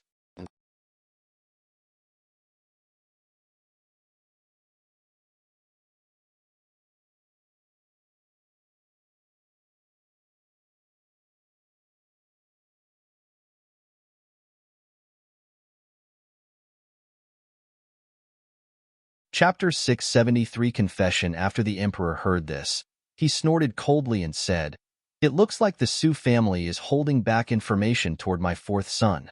Arrest him." Yes. Xiao Hong responded and turned to leave. At night, 7th Su was arrested by Xiao Hong and the others on his way home from King Kang's residence. He was secretly brought into the imperial prison for interrogation. Faced with the evidence, especially the matter of assassinating and replacing the court officials, 7th Su did not know how to answer. There was no doubt that he wanted to live, but once he admitted to these things, he, a commoner without any official position, would definitely die. However, he could only push it to King Kong if he wanted to refute these claims. If that happened, King Kong would completely lose the possibility of ascending the throne. The Su family, King Kong, and consort Shu might fall out then. At that time, both sides would definitely suffer, especially when he and his father had helped the mother and son commit so many crimes. Once they were exposed, there would only be one way out. Therefore, he had no other choice. Yes means yes, and no means no. Your expressions are making me wonder if you have an accomplice or... When Xiao Hong was halfway through his sentence, 7th Su raised his head and replied, "Don't try to exaggerate these claims. I did it, but I learned it from King Hui. He's living a good life in the imperial residence now. Why did you only capture me? Could it be that the emperor lets him go just because he's his son? I have no right to answer on this. The emperor has his own concerns. However, you, a commoner, murdered 4 officials of the imperial court and replaced them. This is a great crime worthy of beheading. Even if you continue to cling to King Hui, you will still be unable to escape death. This isn't fair. Didn't Mother God say that the heaven's net has long arms? I think it's very fair." Xiao Hong retorted. When 7th Su heard the word Mother God, he could not help but remember the lightning strike that had skinned him and shattered his bones. He shivered in fright. Xiao Hong was surprised to see him shivering. After understanding what he was afraid of, he immediately thought of King Hui, who was struck even more seriously than him. He smiled and asked, "Fair enough, right?" However, the punishment for the mastermind and the accomplice is different. 7th Su looked up at him and asked, "Why does it sound like Captain Xiao wants to find a scapegoat for me? I'm not that bored." "Then there's nothing more to say. Your investigation was very detailed and comprehensive. I did it. I just have too much money to spend." "Then sign it." Xiao Hong heard that and placed a confession in front of him.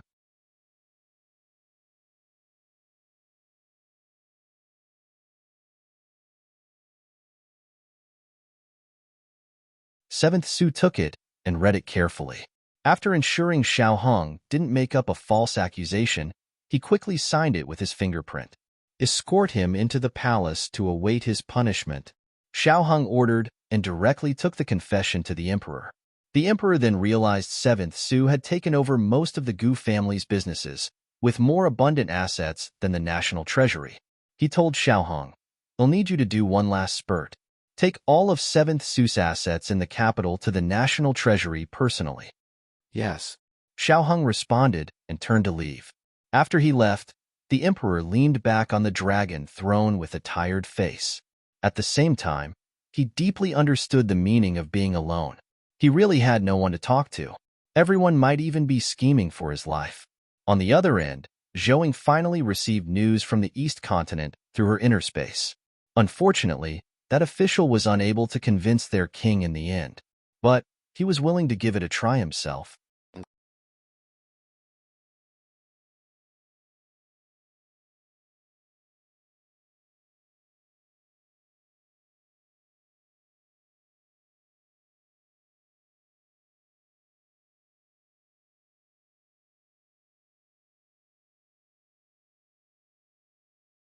Chapter 674 News at the same time.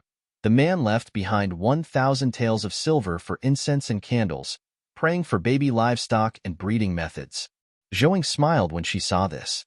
This deal was not a loss. When dawn arrived, he received 10 sets of baby livestock. There were chickens, ducks, and geese.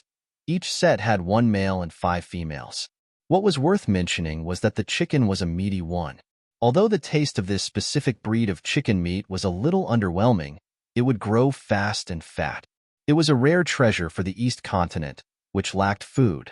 There were also 10 sets of pigs, cows, and sheep, but each set only had 1 male and 2 females. Then, he was given 2 breeding manuals. One was the method of livestock feed configuration and the method of breeding earthworms. The other was disease prevention. The next afternoon, after lunch, just as they were about to return, Leshy came over and said, "Madam, if you don't mind my slow brains, I'm willing to give it a try. Since you've made up your mind, then work hard. Remember that you only have one chance. Whether you can seize it or not depends on your hard work." Zhouing added, "Go back and pack a few clothes. Tell your family and come back with us. I have to teach you something before opening." "Yes, I'll head back now." Leshy ran away after saying that. Then, he carried a small bag and followed them back to the residence. After entering the residence, he was handed over to New Delhi to learn how to keep accounts the correct way. The couple returned to the main courtyard and sat down while Xiaxiang and Niu Lirong brought tea and snacks. After putting down her tray, Xiaxiang asked directly, "Master, madam, have you heard? The 7th young master of the Su family was arrested and sentenced to beheading by the emperor after autumn.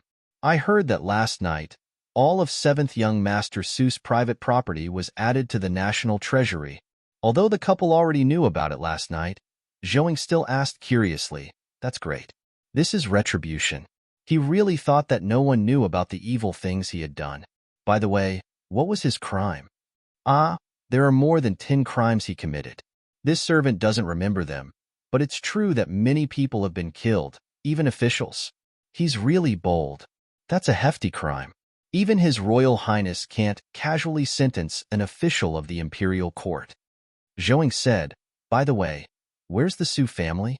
How are they now?" "I heard that Prime Minister Su fainted last night and closed his door to all guests this morning." "What about King Kong?" Gu Chengrui asked. At the same time, he wanted to test her limits. Xiaxiang's expression stiffened. "I'm not sure."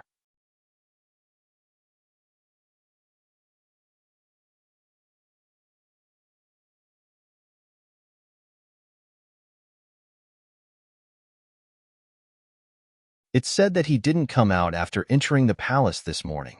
Gu Shengrui's eyes flashed with a trace of disappointment. "Keep an eye on them. Report back if there's any new information, but pay attention to your own safety." "Yes, this servant will definitely keep an eye on it." Xiaxiang turned around and left after that. Zhouing looked at Niu Lirong, who had always been honest, and asked, "Do you have anything to add?" "No, I don't. However, I heard from my father that the servants of the Marquis of Dingon residence had frequently been coming in and out of their residence over these 2 days. It seemed like something major had happened. This morning, Second Master's son also rushed back. But the Marquis of Dingon residence's people are very tight-lipped, so we could not inquire about more useful information. Don't ask around anymore.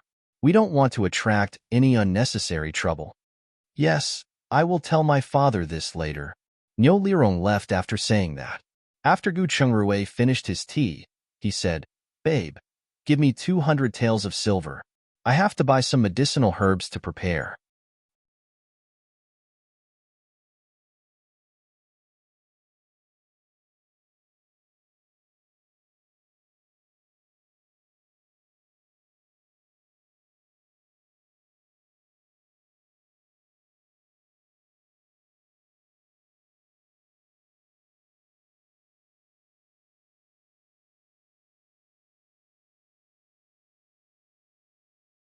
Chapter 675 Recruitment. Zhouing spread out her divine sense and swept a glance.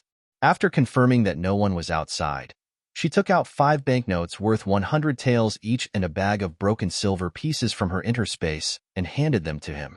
"Buy more for your preparation." "All right, we'll go now." Is there anything I need to bring along? Buy some saltpeter if they have it. It's time to prepare again as the weather gets hot. Otherwise, the price will definitely increase soon. Gu Chengrui nodded, then got up and walked out. After he left, Zhouing washed up and went to the kitchen. She saw that Biaozi was teaching his disciples how to slice fish, so Zhouing stood by the side and watched for a while. How's the practice of the dishes on the menu going? She asked after he was done. I think it's about time, but I don't know if it can meet your requirements. How about this? From today onward, you can make 2 dishes you're not sure about every day at noon for us. Chengrui and I will help you verify it. If it doesn't pass, we can still quickly improve it. Should we start tomorrow? Let's start tonight. Aren't there ready-made fish slices here? Steamed fish ball soup will do. Yes. Also, it's the same for Sister Haidang and Mrs. Liang. Have them make a snack every day, 1 serving each morning and night. Understood. After Biaozi nodded, he brought up his issue regarding ingredient preparation. If they officially opened for business, he wouldn't have the time to cut all their vegetables. However, his 2 disciples were still young and had only learned for a short period of time. They might not be able to take on such a big responsibility in a short period of time. Ingredient preparation was directly related to the taste and grade of the restaurant. They absolutely could not be missing, so they had to prepare now. Zhouing listened to what he said and also took it seriously. It would probably not be enough manpower even if the people from her hometown came over. She asked, "Do you know anyone? You can introduce them to me. It'll save me the trouble of recruiting people everywhere." Yes, I met a chef when I was escaping from the famine. He has several disciples under him. I'll ask him later. That's fine. As for the monthly salary, it depends on their craftsmanship. It's only right. If they want to come over, I'll bring them over for you to try their dishes. All right, let me know a day in advance. Zhouing gave him a few more instructions. Then, she turned around and took a cucumber before walking out. After eating it, she went to Mother Chio's place to sit for a while. After ensuring everything in the residence was normal, she walked around the garden. At this time, the Miao father and daughter had already repaired the garden.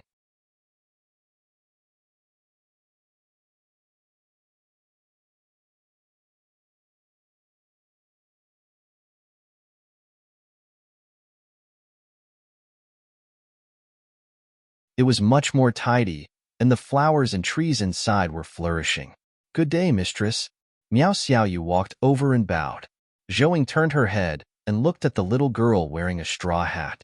Although she had tanned a lot, her smile was also much brighter. She asked, "Do you regret your choice back then?" "I don't regret it. I love these flowers, and watching them bloom is an enjoyment for me." "Very good. Persevere. When winter comes, I will build a greenhouse for you. At that time, the time to truly test you will come." "Really?" Miao Xiaoyu's eyes lit up. "Would I lie to a little girl like you?" Zhouing later gave her a few words of encouragement and then turned around to leave. After returning to the bedroom and lying on the soft couch, she remembered Niu Lirong mentioning Sun Wenhao's return. If she remembered correctly, Sun Wenhao had been captured with Lord Bai. How did he survive? Then, she hurriedly spread her divine sense and looked at the marquee of Dingan's residence.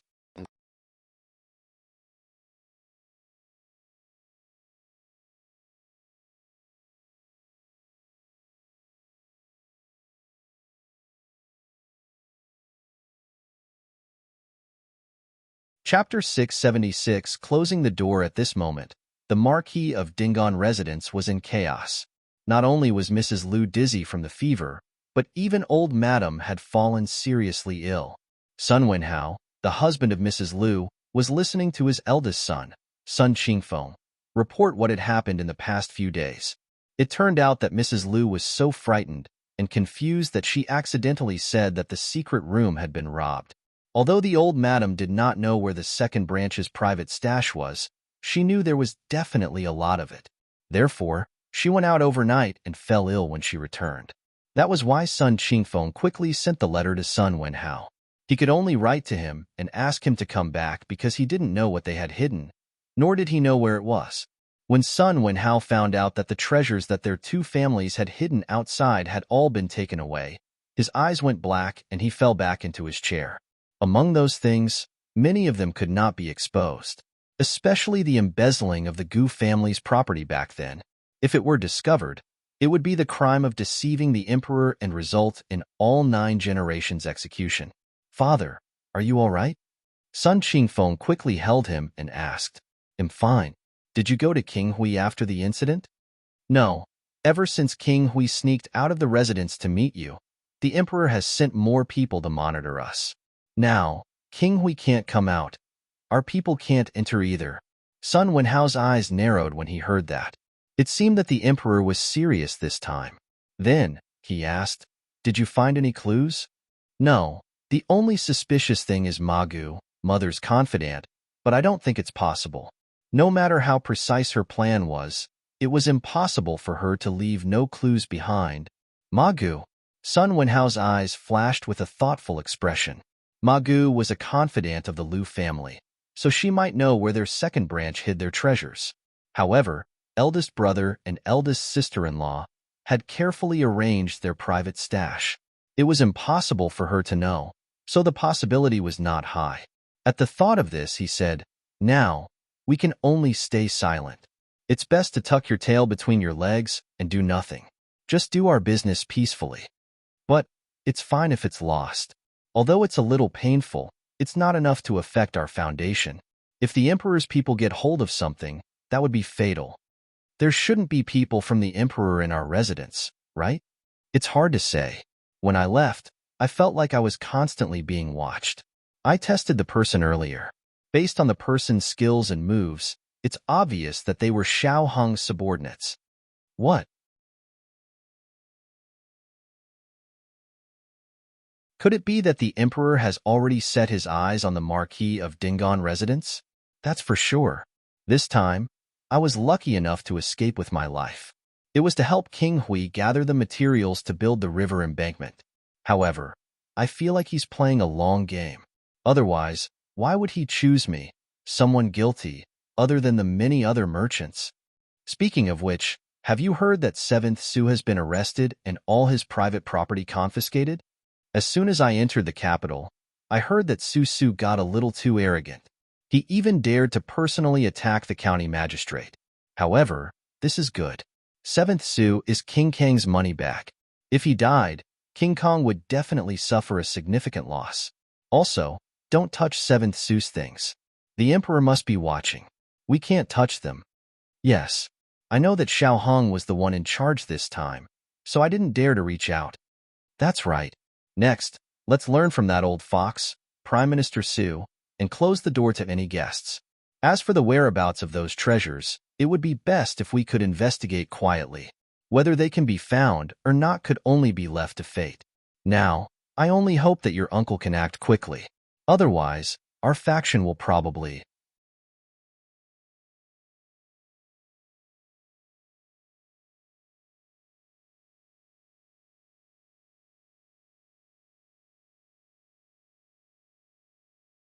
Chapter 677, Time to Prepare. Speaking of which, I remembered something. I heard King Rue was nearly assassinated when he returned to the capital. If it's not us, then the only one who has the ability to make a move is King Kong. Do you think 7th Su became King Kang's scapegoat? It seems like King Kong is getting anxious. That's true. In light of the sterilization incident, the Emperor's impression of him will definitely fall rapidly. Then, thinking about it this way, King Rue had become the person most likely to ascend the throne. So should we? Don't. Listen to your cousin's arrangements. Well, wait for your uncle's news quietly. Sun Wenhao stood up and said, let's go and comfort your mother. Maybe she'll know something when she wakes up. Yes. After that, the father and son walked straight to the backyard. Zhouing followed them to take a look at Mrs. Liu. After this incident, Mrs. Liu's hair turned completely white, her face became much thinner, and a circle of blisters appeared on her mouth. It seemed she was seriously ill. After confirming she was still running a high fever, Zhouing left and looked at King Kang's residence. At this moment, King Kong was drinking with a few strategists. From the tone of his voice, although the emperor did not ground him, he was suspended from all his duties. They were now discussing how to resume their duties. Seeing this, Zhouing shook her head and looked at the Prime Minister's residence again. At this moment, although the Prime Minister's residence looked oppressive, one would find that Prime Minister Su did not seem anxious at all. Instead, he looked very relaxed. Zhouing could not help but mutter when she saw this. Could it be that he had a way to save 7th Su? At night, Zhouing told Gu Chungrui about this and asked, Rui, do you think Prime Minister Su knows that King Hui is going to attempt a rebellion? Otherwise, why is he not anxious at all? Smart. Actually, King Kong was too reckless this time. If he had discussed it with Prime Minister Su, he would not have agreed to their plans. After all, King Hui and the Empress are more anxious than they were. Therefore, Prime Minister Su is probably waiting for King Hui to make a move. At that time, 7th Su would probably survive. How cunning. However, if King Rui is a hunter under the tree, then that depends on how long King Rui can stay in the capital. At this moment, King Rui was also discussing this matter with Zhou Huaiming. Your Highness, shouldn't we make a move? Zhou Huaiming asked directly. It's time to prepare. Pull out some unnecessary nails, but don't take action. It's not so easy to be the first to stand out. Understood. You should recuperate well in the residence. Leave the rest to me and Big Brother Feng.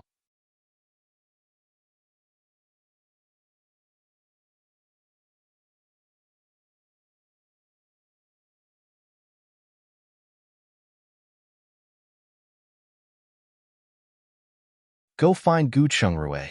Are you trying to pull him in? Since he married Gu Wanning to me, he's already prepared to be implicated. Hiding it from him now might harm him instead. However, if something really goes wrong, they'll leave a way out for them. All right, they'll go find him tomorrow. Zhou Huaiming nodded. The next morning, Gu Chungrui did not see Zhou Huaiming. Instead, he met the butler of King Kang's residence. After Gu Chungrui learned of his intention, he asked in surprise, You must be joking. There are many imperial physicians, yet you asked me to treat your master's injuries? I don't dare to show off my lame skills in front of His Highness. Isn't this courting death? How could that be? His Highness heard that you know how to suture wounds and make them heal faster, so he asked me to invite you. You'd better hurry up. His Highness is still waiting.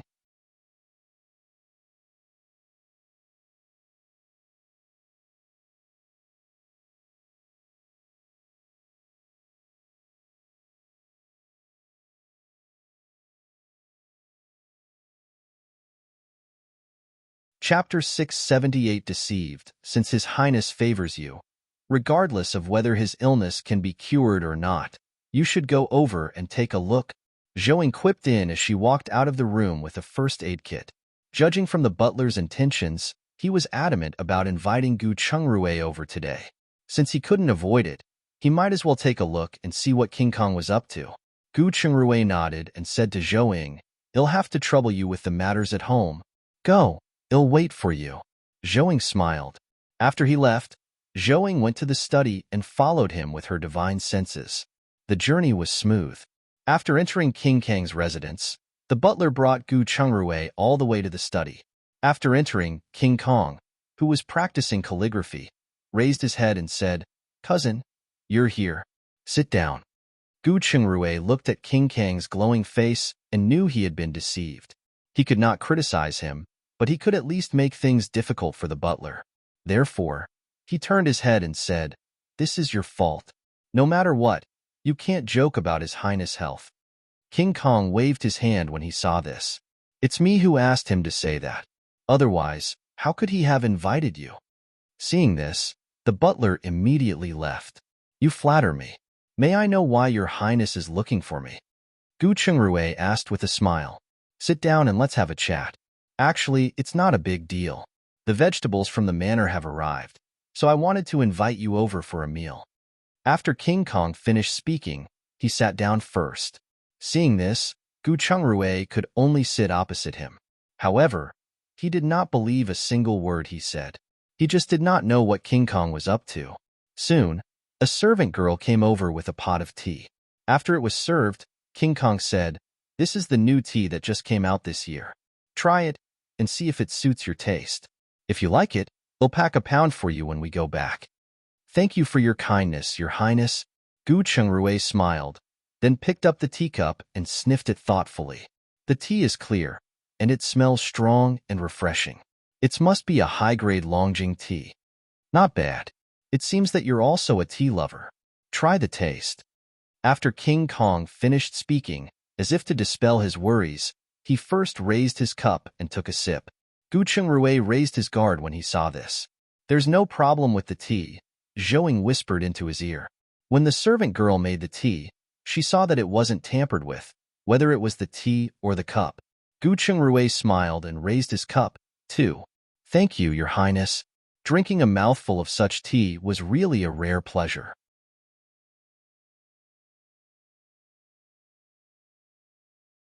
He nodded and commented, the taste is mellow and sweet, as expected of a top-grade Longjing tea. Haha, it's good that you like it. Drink a few more cups.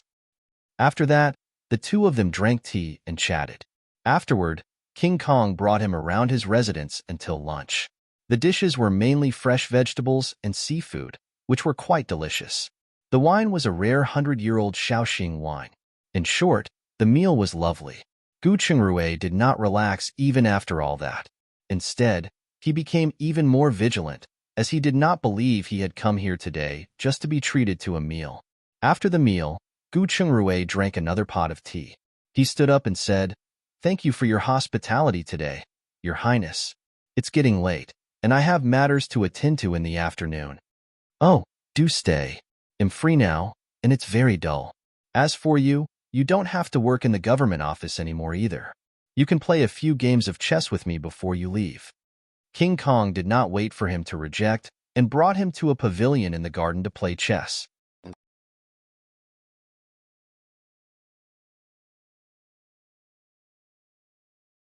Chapter 169 Lady, please have some self-respect. Gu Chungrui saw that he couldn't avoid it and could only agree to play some chess games. However, his Go chess skill was not that good. He only won 1 game out of 5. Gu Chungrui stood up and said, Your Highness, let's call it a day. I really have something to do in the afternoon. Don't. It's boring here. Let's play another round and wait for this pot of tea to be finished before leaving. Sure, please take a seat first. I have to go to the toilet. That's good. There's a toilet when we pass by this garden.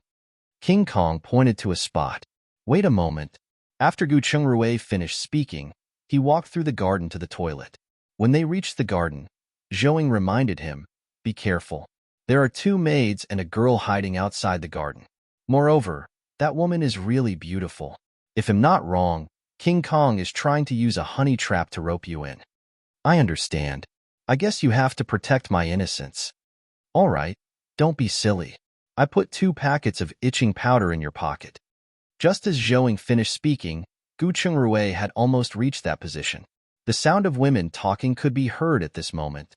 When Gu Chungrui saw this, he immediately grabbed the itching powder in his hand.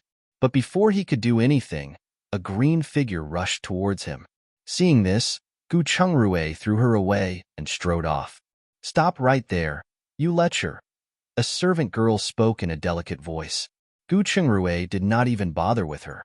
Instead, he quickly left. When the servant girl saw this, she was stunned. She chased after him and grabbed his arm. Gu Chungrui quickly dodged and said with a frightened expression, Lady, please have some self-respect. After saying that, he ran to the side. You! The servant girl looked at him, who was acting as if he was guarding against hooligans. She was so angry that she did not know what to say for a moment.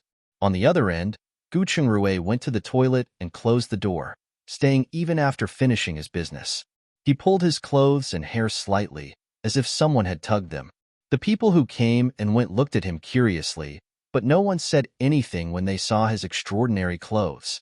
King Kong was drinking tea while waiting for the show to begin.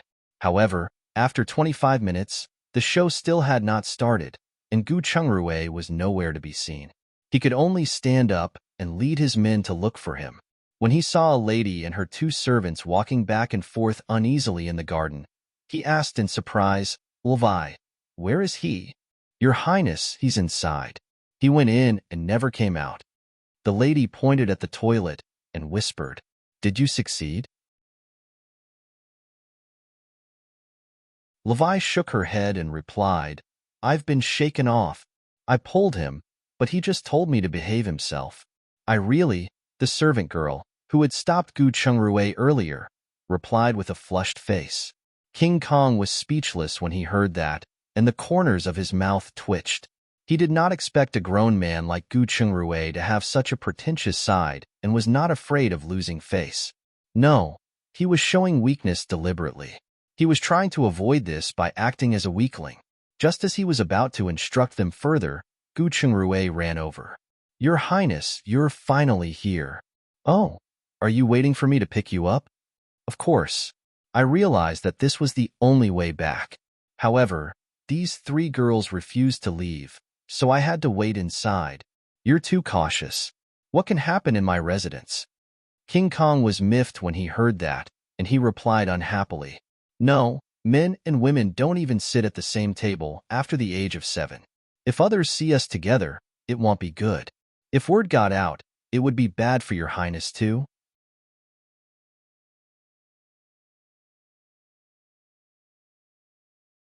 Chapter 680 Escape. You are a man. King Kong glared at him. It is precisely because I am a man that I should be self-disciplined. I have to think for my family and my wife. Just as Gu Chungrui finished speaking, Hong Suji clapped her hands and walked over.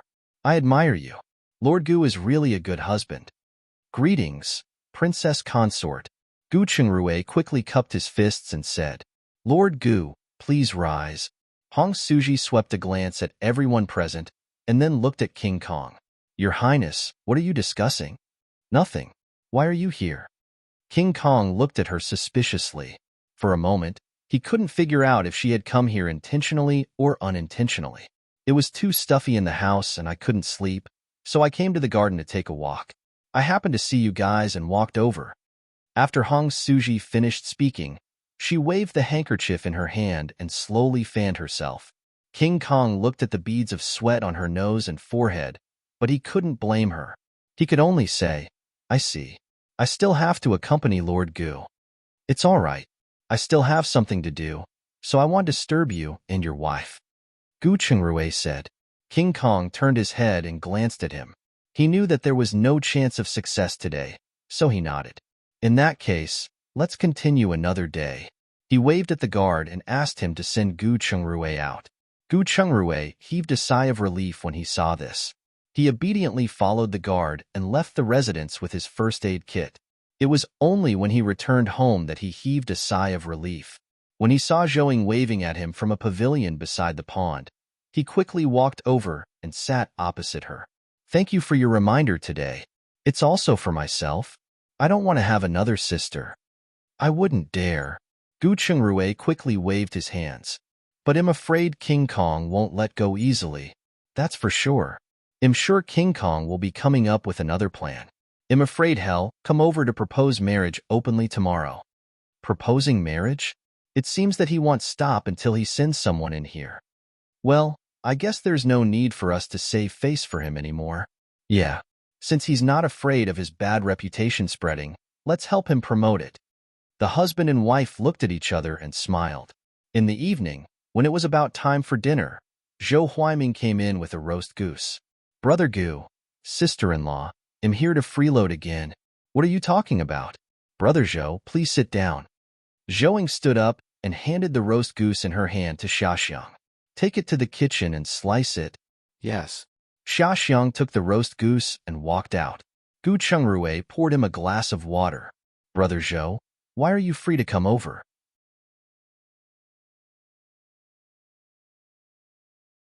Aren't you busy? Seeing that there was no one in the room, Zhou Huaiming replied, It's time for dinner anyway. I came to look for you today for serious business. Let's eat first and talk about it after. All right, do you want a glass of wine? No, there have been many things recently. It's better to stay sober at all times. Here, a bowl of rice and mung bean porridge to relieve the heat and hunger. Zhou scooped a bowl of porridge for him.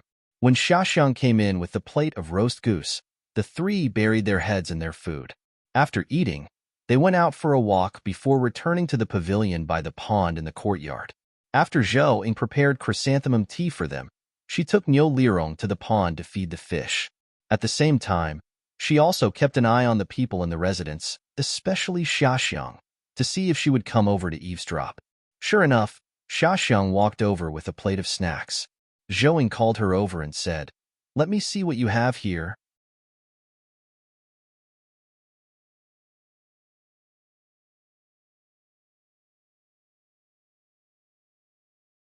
Chapter 681. Agree. Aunt Liang made kidney bean cakes last night, but none of you had eaten them, so she asked me to bring them over to let you have a taste. Xiaxiang handed it to Zhouing. Look at my memory. If you didn't mention it, I would have forgotten about it. Zhouing then took a piece. You guys try it too. After saying that, she began to taste it. She nodded and said, "It's not bad. It's delicate and sweet. It's just a little too dry and a little choking." The next time she soaked the beans, she would need to soak them for another 2 more hours.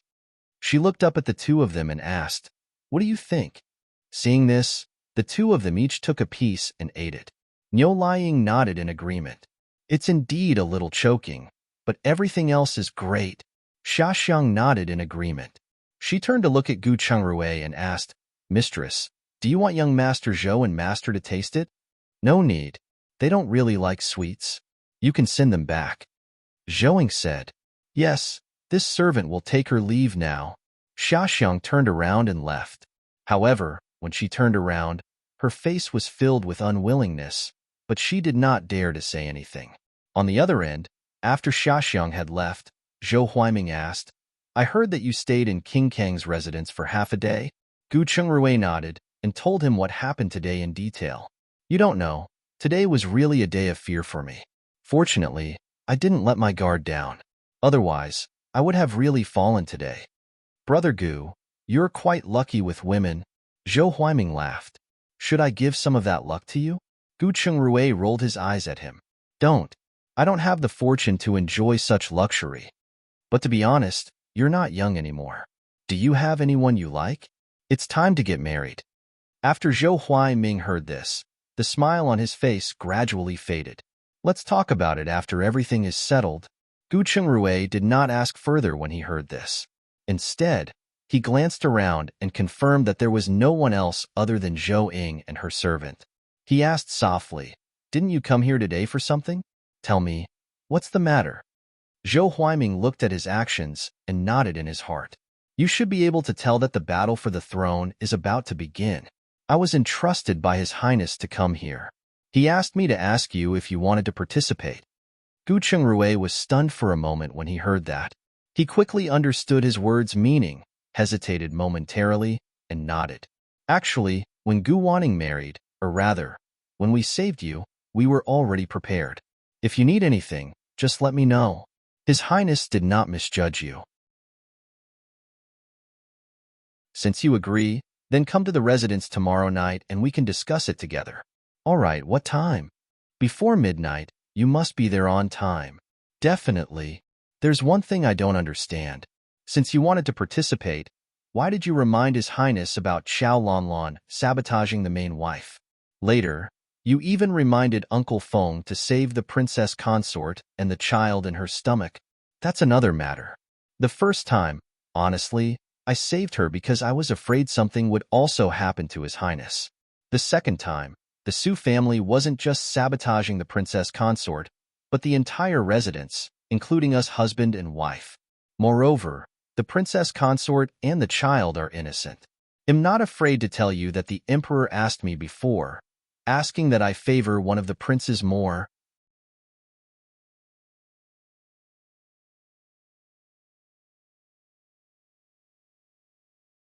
Chapter 682. Forced 1. What did you reply? Zhou Huaiming asked curiously. "I said that it was the emperor's family matter, and as an official, I couldn't comment much." Zhou Huaiming was stunned for a moment before he laughed. "Family matters? Haha, you're really cunning. Didn't the emperor pester for an answer after that?" He just smiled. Maybe he felt that he couldn't get anything out of me, so he didn't ask anymore. Yes, strictly speaking, the succession of the throne is really the emperor's own family matter. However, the status of the royal family was too high. Their family matters are national affairs, and every time, it will be a bloody storm filled with killing intent. To put it bluntly, it's all about power. Zhou Huiming nodded in agreement, and they chatted for a while before Zhou Huiming went home. Zhouing saw that he didn't bring any attendants with him, so she watched him enter the prince's mansion. Only then did she retract her divine senses. After entering the inner space at night, Gu Chungrui hugged Zhou Ying and asked, "Babe, you heard our conversation, right? You won't blame me, right?" "No, it seems that we can't hide anymore. Why don't we help King Rui? He's the chosen one anyway." "Okay, then we have to be more careful in the future. Especially you. Bring 2 more people with you when you go out in the future." "All right, we'll make more self-defense medicine in 2 days. Make some poison, too. In the future, having those will be a matter of life and death." "Roger that." Gu Chungrui kissed her deeply and said, "Let's end this early tonight." Zhouing paused for a moment before she smiled. "All right." The next day, while the couple was having breakfast, King Kong came in with the girl from yesterday. When he saw the cherries on the table, he said, "Cousin, you and sister-in-law's lives are doing well. There are even cherries for breakfast." Compared to the lychees in the prince's residence, they really paled in comparison. Gu Chungrui stood up and bowed. "Your Highness, have you eaten? Do you want to sit down and eat together?" "No, I came over after breakfast. You guys continue eating." "Then we want stand on ceremony." Gu Chungrui asked Niu Lirong to serve tea to the prince while he and Zhouing quickly ate. After the meal, Gu Chungrui sat at the head of the table and said, "The only tea that can be served in the residence is pure tea. I hope you don't mind." "No need to say that. Pure tea is great too. Let's play 2 rounds of chess?" "Sure. Cousin's playing style is very novel. We can discuss it together." "You flatter me. No matter how novel it is, I still lost to you a few times." Gu Chungrui stood up and said, "Wait a moment. We'll go get the chessboard now." "There's no hurry. There's a serious matter to discuss today. Let's talk about it after we're done." King Kong pointed at Livy, standing at the side, and asked, "About this young lady, do you have any impression of her?" "No. Why? What special relationship does she have with you?" Gu Chungrui glanced at Livy and shook his head. King Kong was a little surprised to see that he was not interested at all. Levi was the woman he had carefully selected and nurtured. Not to mention her looks, her temperament was that of a sheltered girl from a humble family. She had an indescribable innocence that made people want to protect her at first glance. So King Kong did not expect Gu Chungrui not to be moved at all. He just didn't know if he was really unmoved, or if he was deliberately rejecting him. "I didn't expect you to be such a gentleman. This lady is related to me, the younger sister of one of my deceased subordinates. After the disaster, there was no one at her home, so she has been staying at my residence.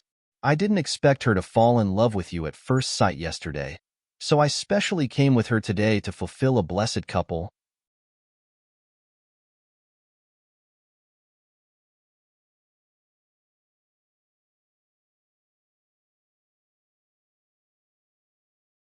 "Since you fell in love with my husband at first sight and even took the initiative to beg His Highness to come with you, you probably don't care about this contract, right?" Levi's face turned green with anger when she heard that. However, she did not vent it out. Instead, she clenched her fists tightly and looked at King Kong, whose face was also frighteningly dark. When King Kong saw this, he walked out with a green hue. So it wasn't love at first sight, but lust. That's not surprising. 90% of love at first sight is always due to lust. King Kong turned around and looked at Zhouing with a murderous look on her face. Levi was so angry that she threw the bag in her hand at Zhouing. Zhouing pulled Gu Chungrui aside and dodged in a flash, and the bundle smashed onto the table. The table shook, and the teacup on the table immediately fell to the ground. King Kang's cup of tea fell to the ground and shattered into 8 pieces. Tiske, with this strength, I really don't know if she's here to be a concubine or a spy." After Zhouing finished speaking, she picked up the bag and threw it back to Levi. She threw it with all her might. Levi staggered a few steps before stopping after she was hit. You're tuning in to the Romance Rendezvous YouTube channel. We're so grateful for your support, and don't forget to subscribe to join us on this incredible journey through captivating stories. Your generosity through donations truly makes a world of difference, as it's the primary source of revenue that allows me to expand and enhance this channel for you. Thank you from the bottom of my heart for being a part of this adventure.